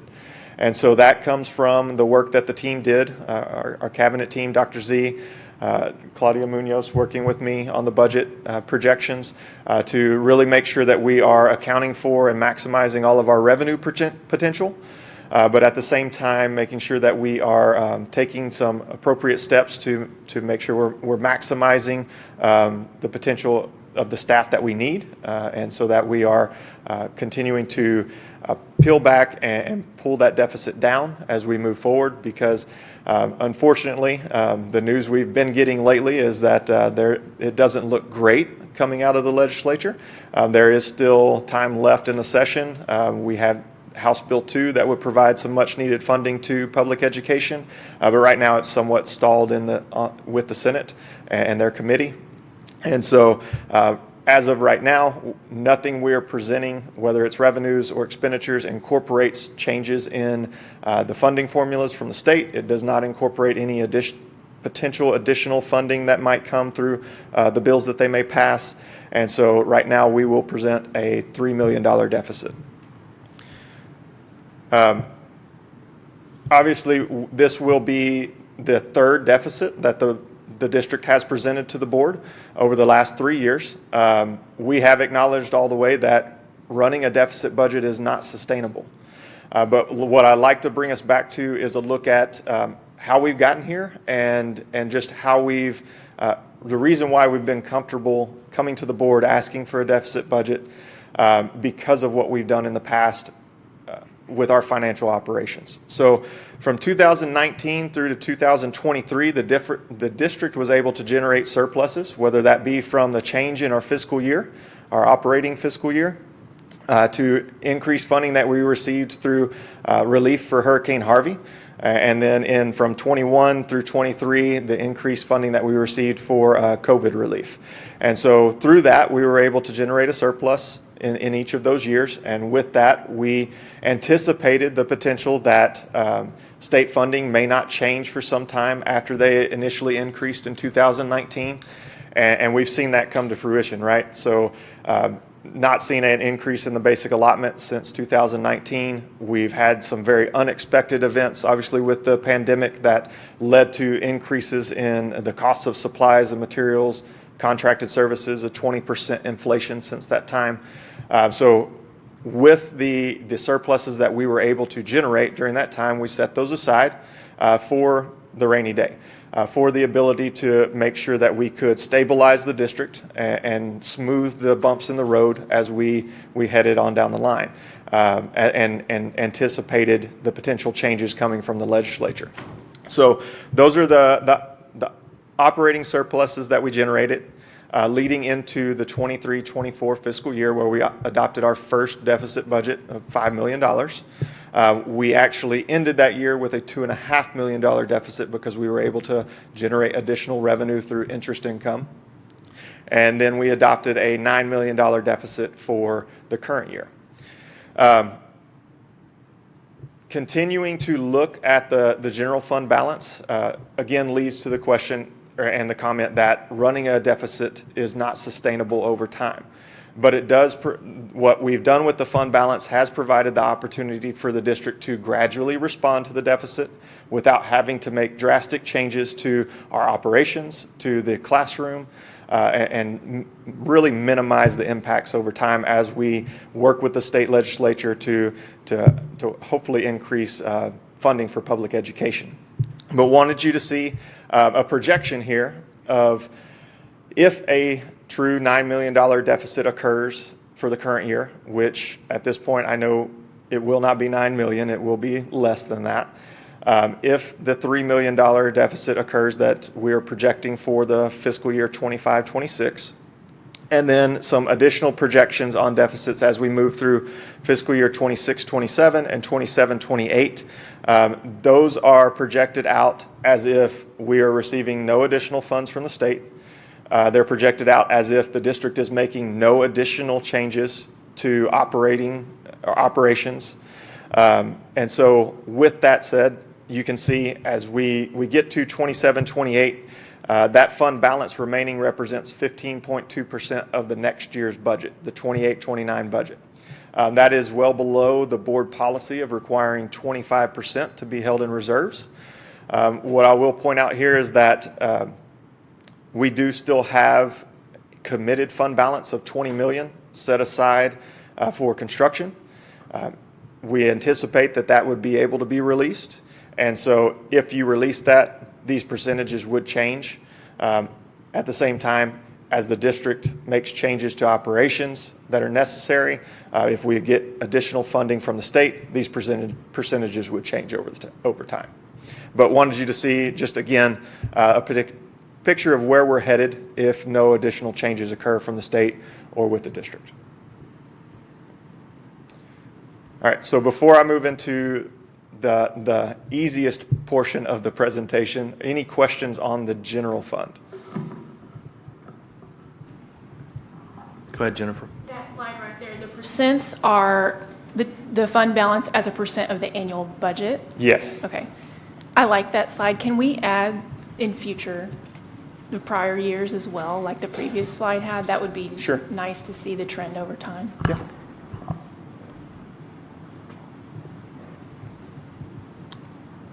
Coco, okay, more.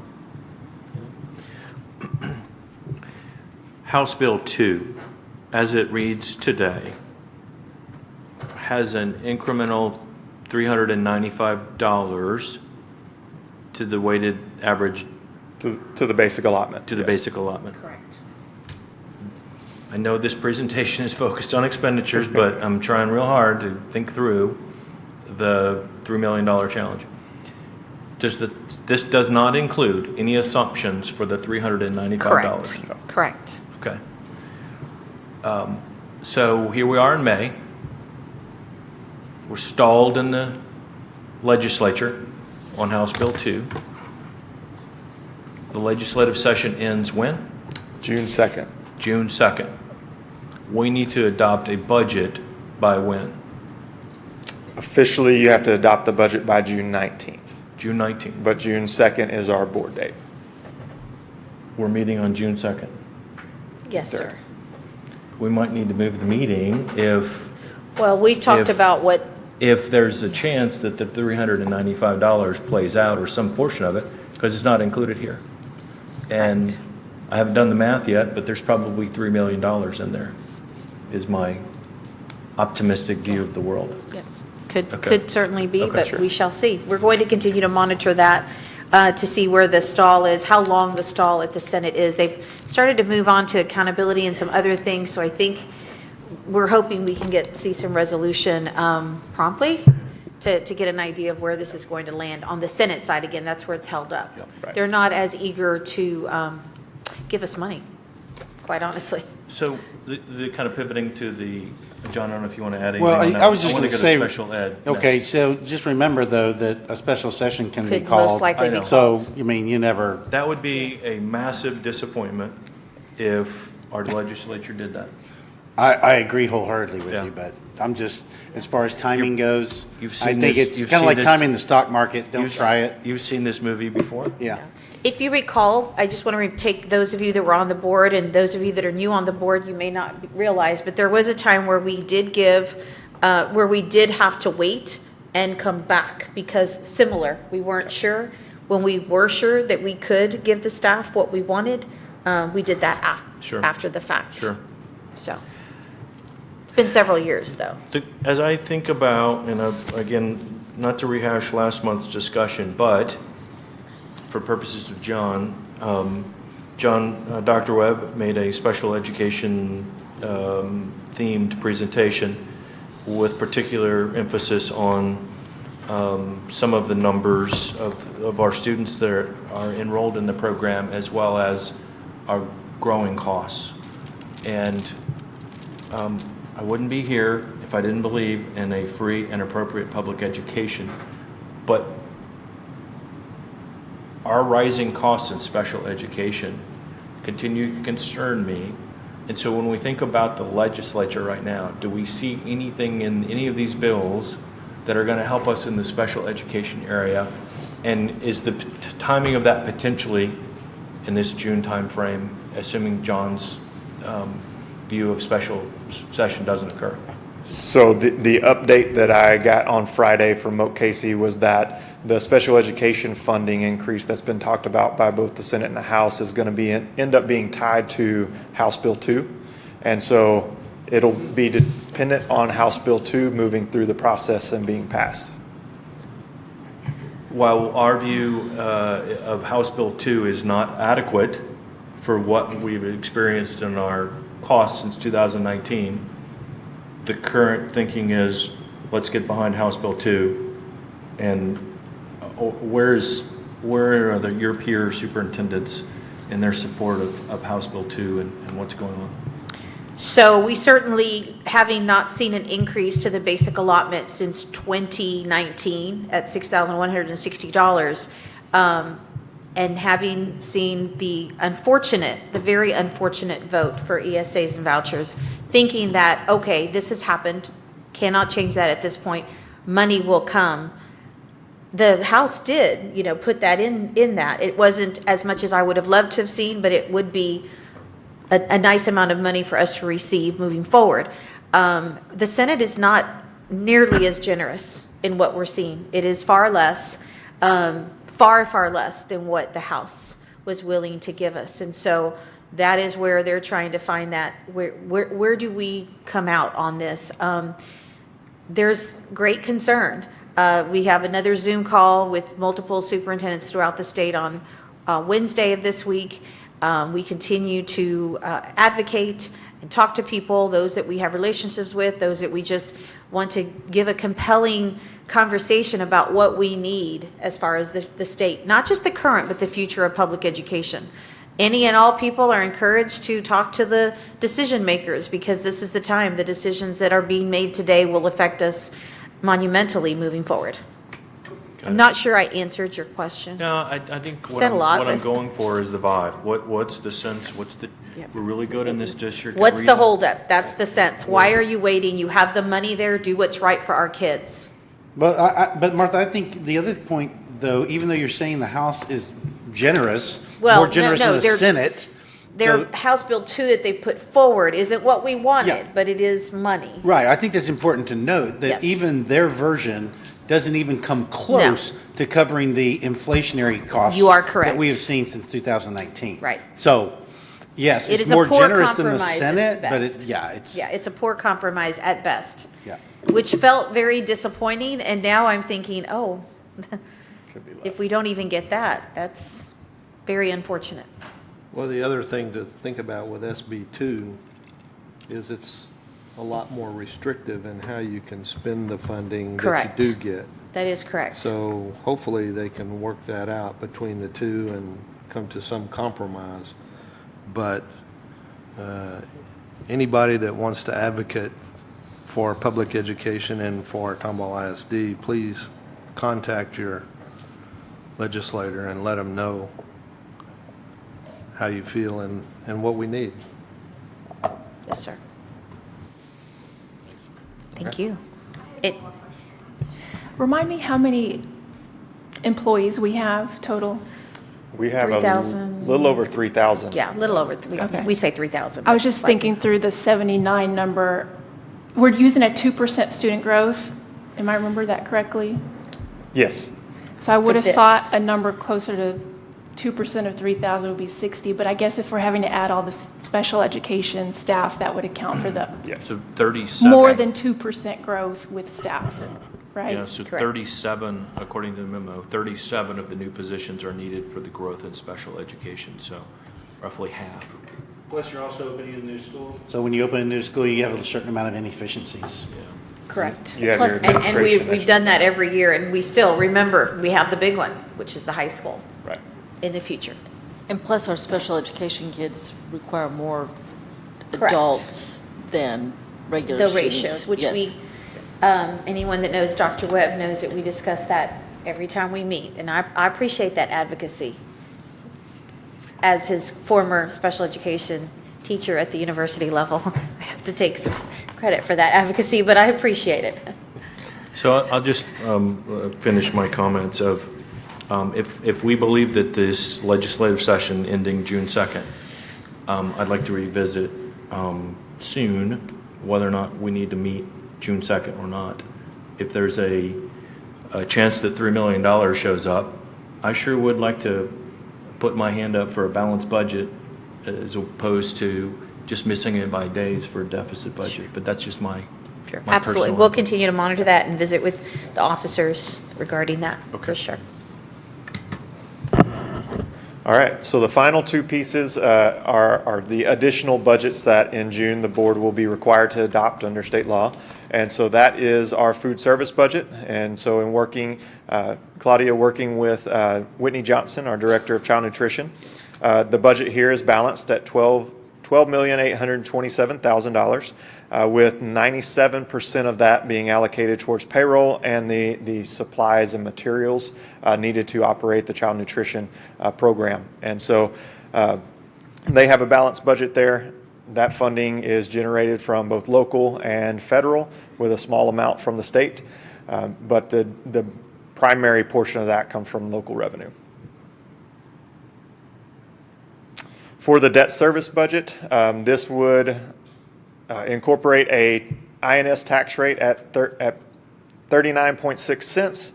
Total budget there with revenues associated to repay the debt obligation at $77.5 million. That is a $4 million increase from the prior year. The reason for that is when we did the refunding back in October in the new issuance of the final amount from Bond 2021.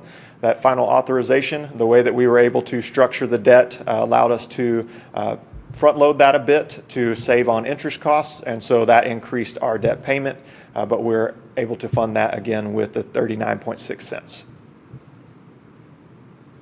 All right. Any final questions? Hey, I'll just chime in real quick. Zach, thank you, and Martha, thank you for your work. Been on the budget committee this year, so appreciate y'all's work on this. I think also it's important to again point out, we stressed this before, but I think it's important to point out, Zach, what you were trying to show in that slide, that the community demands a certain level from Tomball ISD, and we want to be able to provide that. And y'all have done a good job of working the budget to where we're still providing the services that our community demands, but trying to do it as efficiently as possible. Same token, the board, for many years, has taken the position that we knew the state legislature was coming to a hard place, and they were probably not going to fund education to the extent they needed to. So we have been, the board working with you and your team has been contemplating this, and that's why you see an increase in our fund balance is for that fiscal stabilization. Okay. So again, I think it's important for us to realize, and not to take away anything what you were saying, Michael, about not wanting to pass a deficit budget. I don't want to do that either. But again, we've been preparing for it, and y'all have done a great job of managing that so that even if we pass a $9 million deficit, maybe we're only going to end up with $4. Right. Correct. So I appreciate y'all's hard work in that area, but I also want, it needs to be said, we have been planning for this, yes, and we're utilizing those funds that we set aside for fiscal stabilization so that we can continue to provide the services to our community that they demand. I love that you said that, because when I go back to conversations with our former CFO, our current CFO, there have been times for things that we've wanted, that we as staff members, administrators, and board, and sometimes we've had to say no based on what we know we need for the future, and here we are, right? In a spot we don't want to be in, but yet in a more favorable spot than many throughout the state of Texas, which is, I'm concerned about Texas as a whole, but certainly Tomball ISD first. Okay, thank you so much, Mr. Bowles.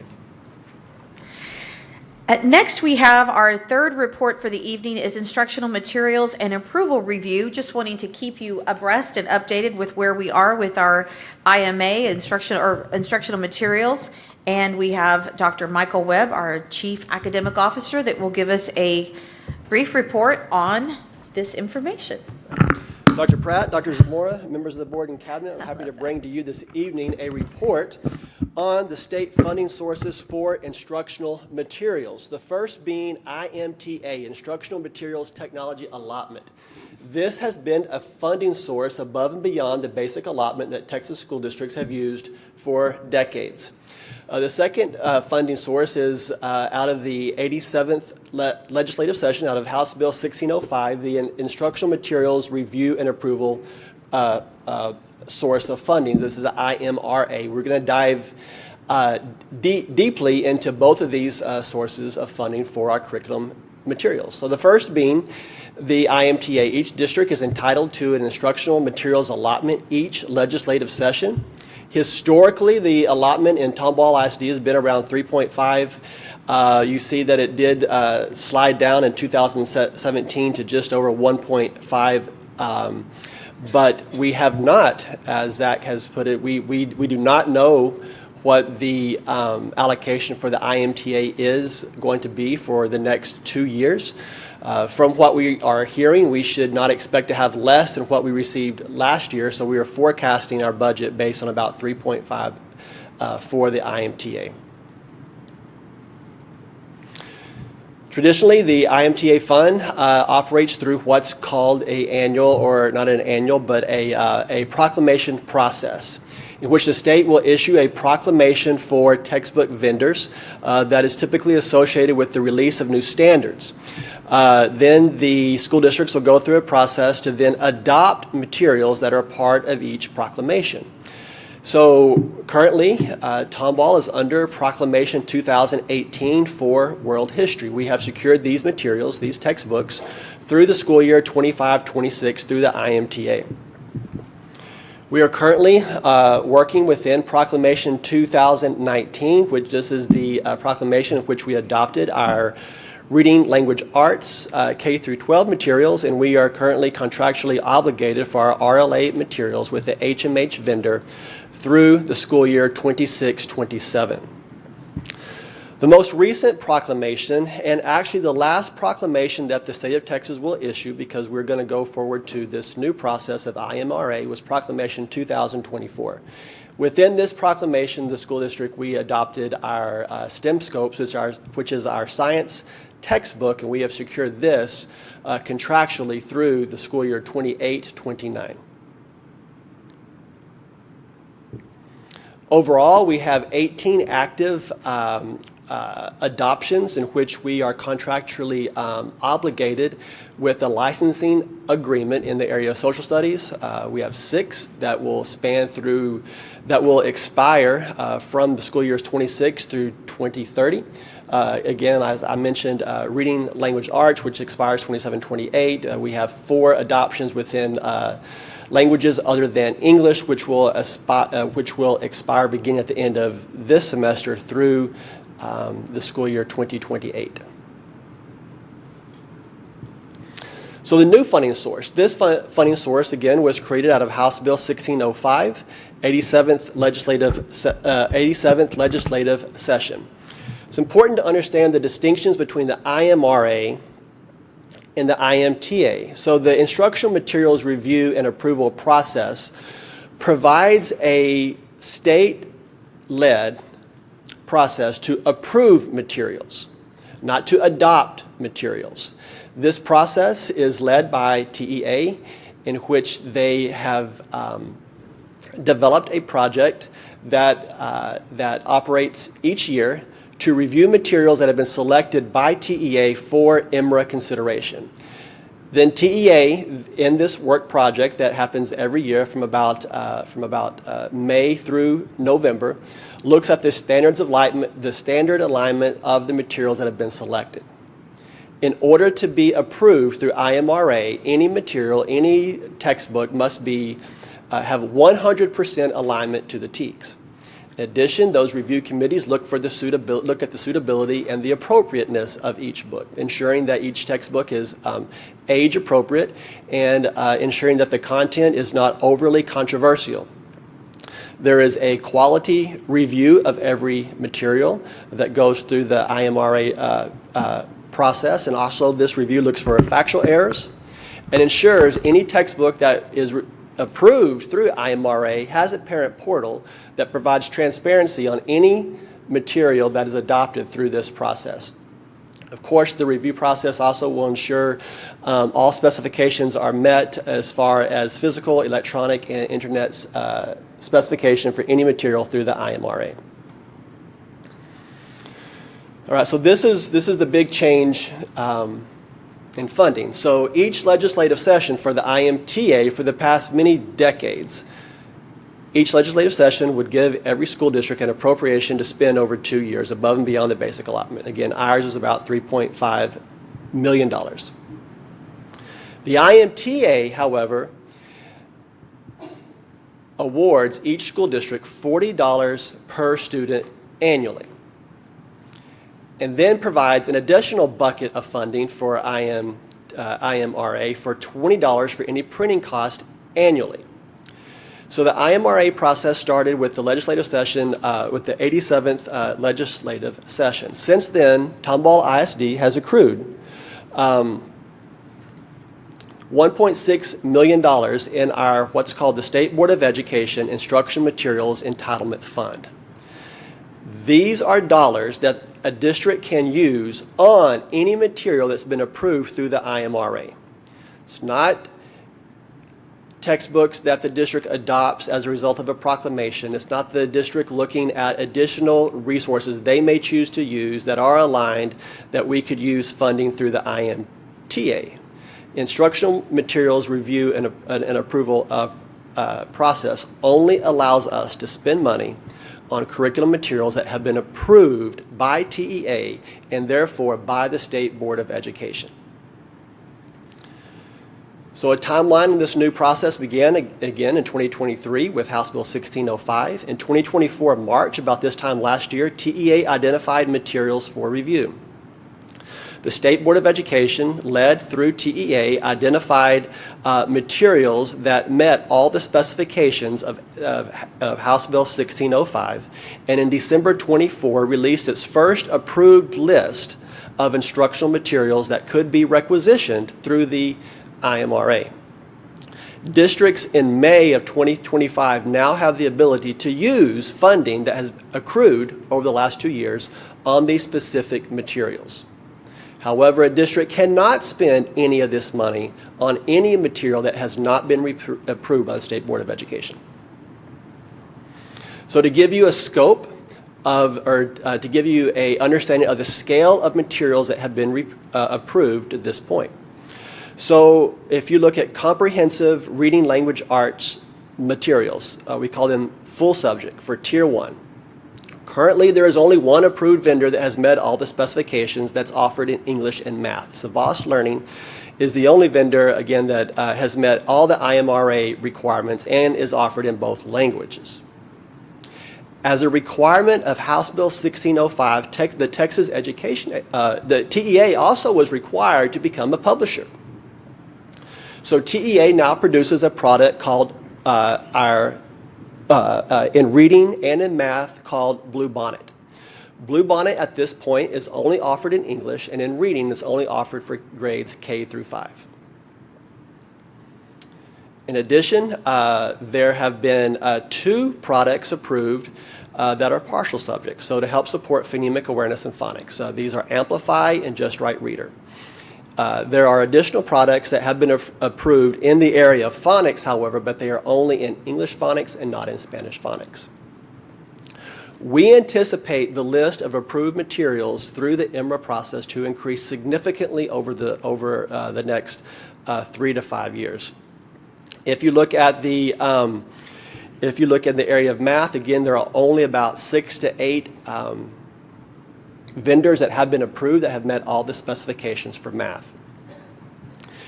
In Tomball, what our process to do in order to requisition anything off the IMRA approved list is to first identify where are our current instructional curriculum needs. What is it that the district needs in order to support the content areas? Before any material is requisitioned for IMRA, we convene a 40-committee review committee of Tomball teachers, leaders, and parents. These committees review the available resources that have been identified through IMRA. And then these committees, through the standard process of vendor presentations and then scoring each of the vendor presentations, then determine what this is called a HQMI, which high-quality instructional materials could be requisitioned by the district. Materials are scored. Any material that is going to be requisitioned through the IMRA process would be provided to the Board of Trustees on the TEKS certification list in April of every school year. So the future timeline for IMRA. Each year, the TEA and then ultimate approval by the State Board of Education will continue to review reading products and math products to increase this list that districts can choose to requisition from. However, in 2026, the IMRA approved list will span to also include products for CTE, fine arts, and character education. And then moving on to 2027, State Board of Education will continue to look at materials that review or that meet the IMRA standards, again, for CTE, character ed, and fine arts. Are there questions that I can ask about the IMRA process or the IMTA process?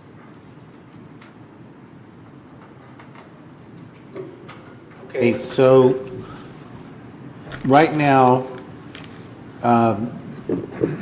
there is the ability to acquire, using the new process, textbooks or materials, sport materials, from third-party vendors. Correct. Okay. So what we have heard in communications about Bluebonnet. That's what you are showing on your presentation as TEA.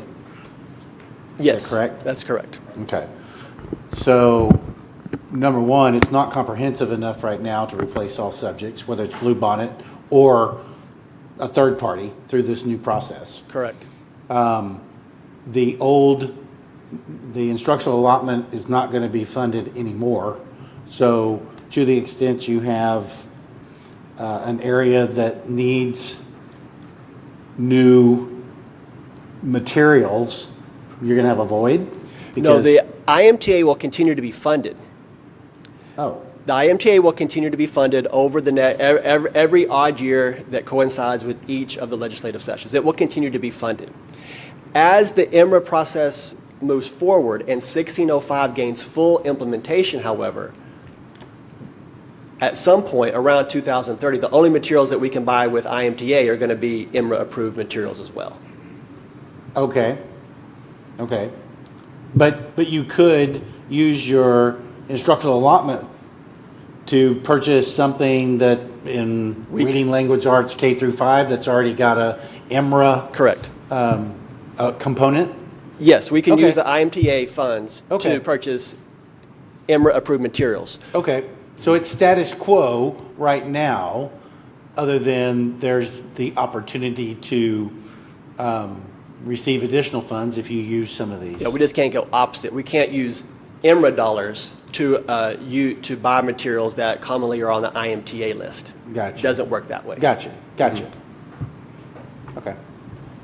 But you said there weren't going to be more proclamations. There will be no more proclamations. So how can you purchase something with instructional allotment dollars if there's no proclamations for new books? Because you only purchase things that are Well, approved. the proclamations are going to be replaced by the EMRA-approved process. So the IMTA can be used to buy, let's say, a new textbook for math in 2030, but it has to have been approved through EMRA. Okay. It has to be on that It approval has to be on list. the approval list. Okay. So it's either got to be through a proclamation or on the EMRA on the- list. Right. Correct, but the proclamations are ending effectively last year.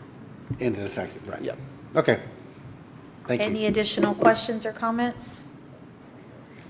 Thank you so much, Dr. Webb. Well done.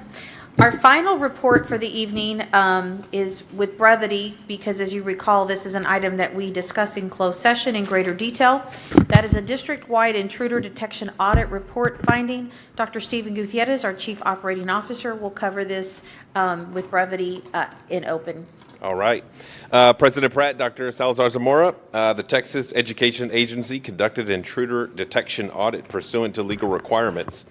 2 schools were reviewed in April, and a finding was identified at one of the 2 campuses. All corrective actions have been completed. Further details have been provided and will be discussed with the board in executive session for the purposes of safety and security. Thank you.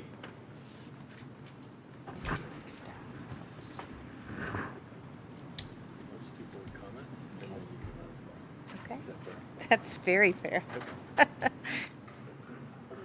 Yes, at this point, I will turn the meeting back over to Dr. Pratt. Thank you, Dr. Z. Great reports, great recognitions. Okay, at this time, the board will begin stepping into closed session. I'd want to recap, we do not have public comment on agenda items, so no public comments on agenda items this evening. But before we go into closed session, I'd like to open it up for any board comments at this time. So I'll go, I can't see lights very well, so you're going to have to wave at me a little bit. Okay. Go ahead, Ms. Am Bass. I on there? Okay. You're on. Okay, I just wanted, we haven't met since the Fine Arts Festival. Yes. And so I just wanted to tell Paulette, thank you so much. It was so well ran, so many people, everything just, I know that a lot of work went into that, but it looked flawless. So that was exciting. And then also we got to do the ribbon cutting for West Intermediate, which was fun. So congratulations again to Dr. Kane. And then we also got to walk the high school, which was exciting. And Mr. Williams joined us. And I think I've told everyone, he is so excited about leading that campus. I feel like the West Side is stacked with talent, so that's exciting.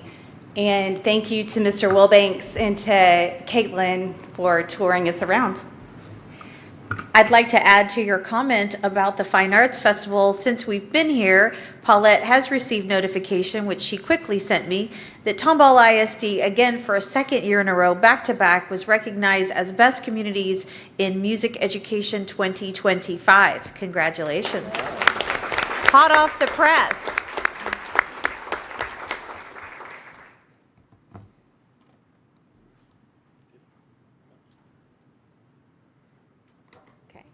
I've got a couple things. Fine Arts Festival, wow. Robotics Showcase, wow. Ribbon cutting, wow. Tour of Tomball West, wow. Top 10%, Tomball Star, Tomball High School, Tomball Memorial, wow. Playoffs for our athletes going on. I mean, more than I've seen in years. Fantastic, wow. Great job to you and team on hosting the senior breakfast, Oh, yes. as well as the volunteer breakfast. Recognizing and providing information to our community is very much appreciated. Congratulations to you and the team on finalists as the HEB Award in Excellence. Thank you. Top 4 finalists, and so it's great to see the team and celebrate you and the team. And HEB just does it so well. They do. What a class organization. Very impressive event. I think the last thing I'd like to say is on May 3rd, the board put forth the bond on the ballot, and where you landed on a yay vote or a nay vote, the community supported it, and I think that's a great message. The exciting thing is, now we can put plans in place for Tomball Intermediate, for example. Yes. Plans in place to address some of our safety and security. Plans in place to address technology and buses. Plans in place to see if this wet bulb test thing moves from a recommendation to requirement, right? Correct. And so I think our community saw the needs. I am very appreciative of the district in putting the information out and letting the community decide. I'm glad that this board got out of the way and let the community decide. And so congratulations and great job on the information. Thank you. And so Bond 2025, we got to get to work. Very We excited gotta get to about work. that. Yeah. It took this board, though, unanimous board support. The community can come together, everyone that was a part of that, staff, but without the board support, we couldn't take it to the voters. So very grateful to the Tomball community that I think definitely got it right. Again. Okay, if there are no other comments from the board, I'd now like to read something. The Board of Trustees will now convene in a closed meeting for the purposes authorized by the Texas Open Meetings Act, including but not limited to the following sections and purposes. Texas Government Code 551.071, consultation with board attorney regarding all matters as authorized by law. Texas Government Code 551.072, deliberation regarding purchase, exchange, lease, or value of real property. Texas Government Code 551.074, deliberation regarding appointment, employment, evaluation, reassignment, duties, discipline, or dismissal of a public officer or employee. Texas Government Code 551.076, deliberation regarding security personnel or devices. No voting will take place in the closed meeting. Any action the board wishes to take as a result of discussions in closed session will take place after the board reconvenes in the open meeting. It is now 8:02 p.m. Central. We will now move into closed session. Thank you. Oops. Well, is this on?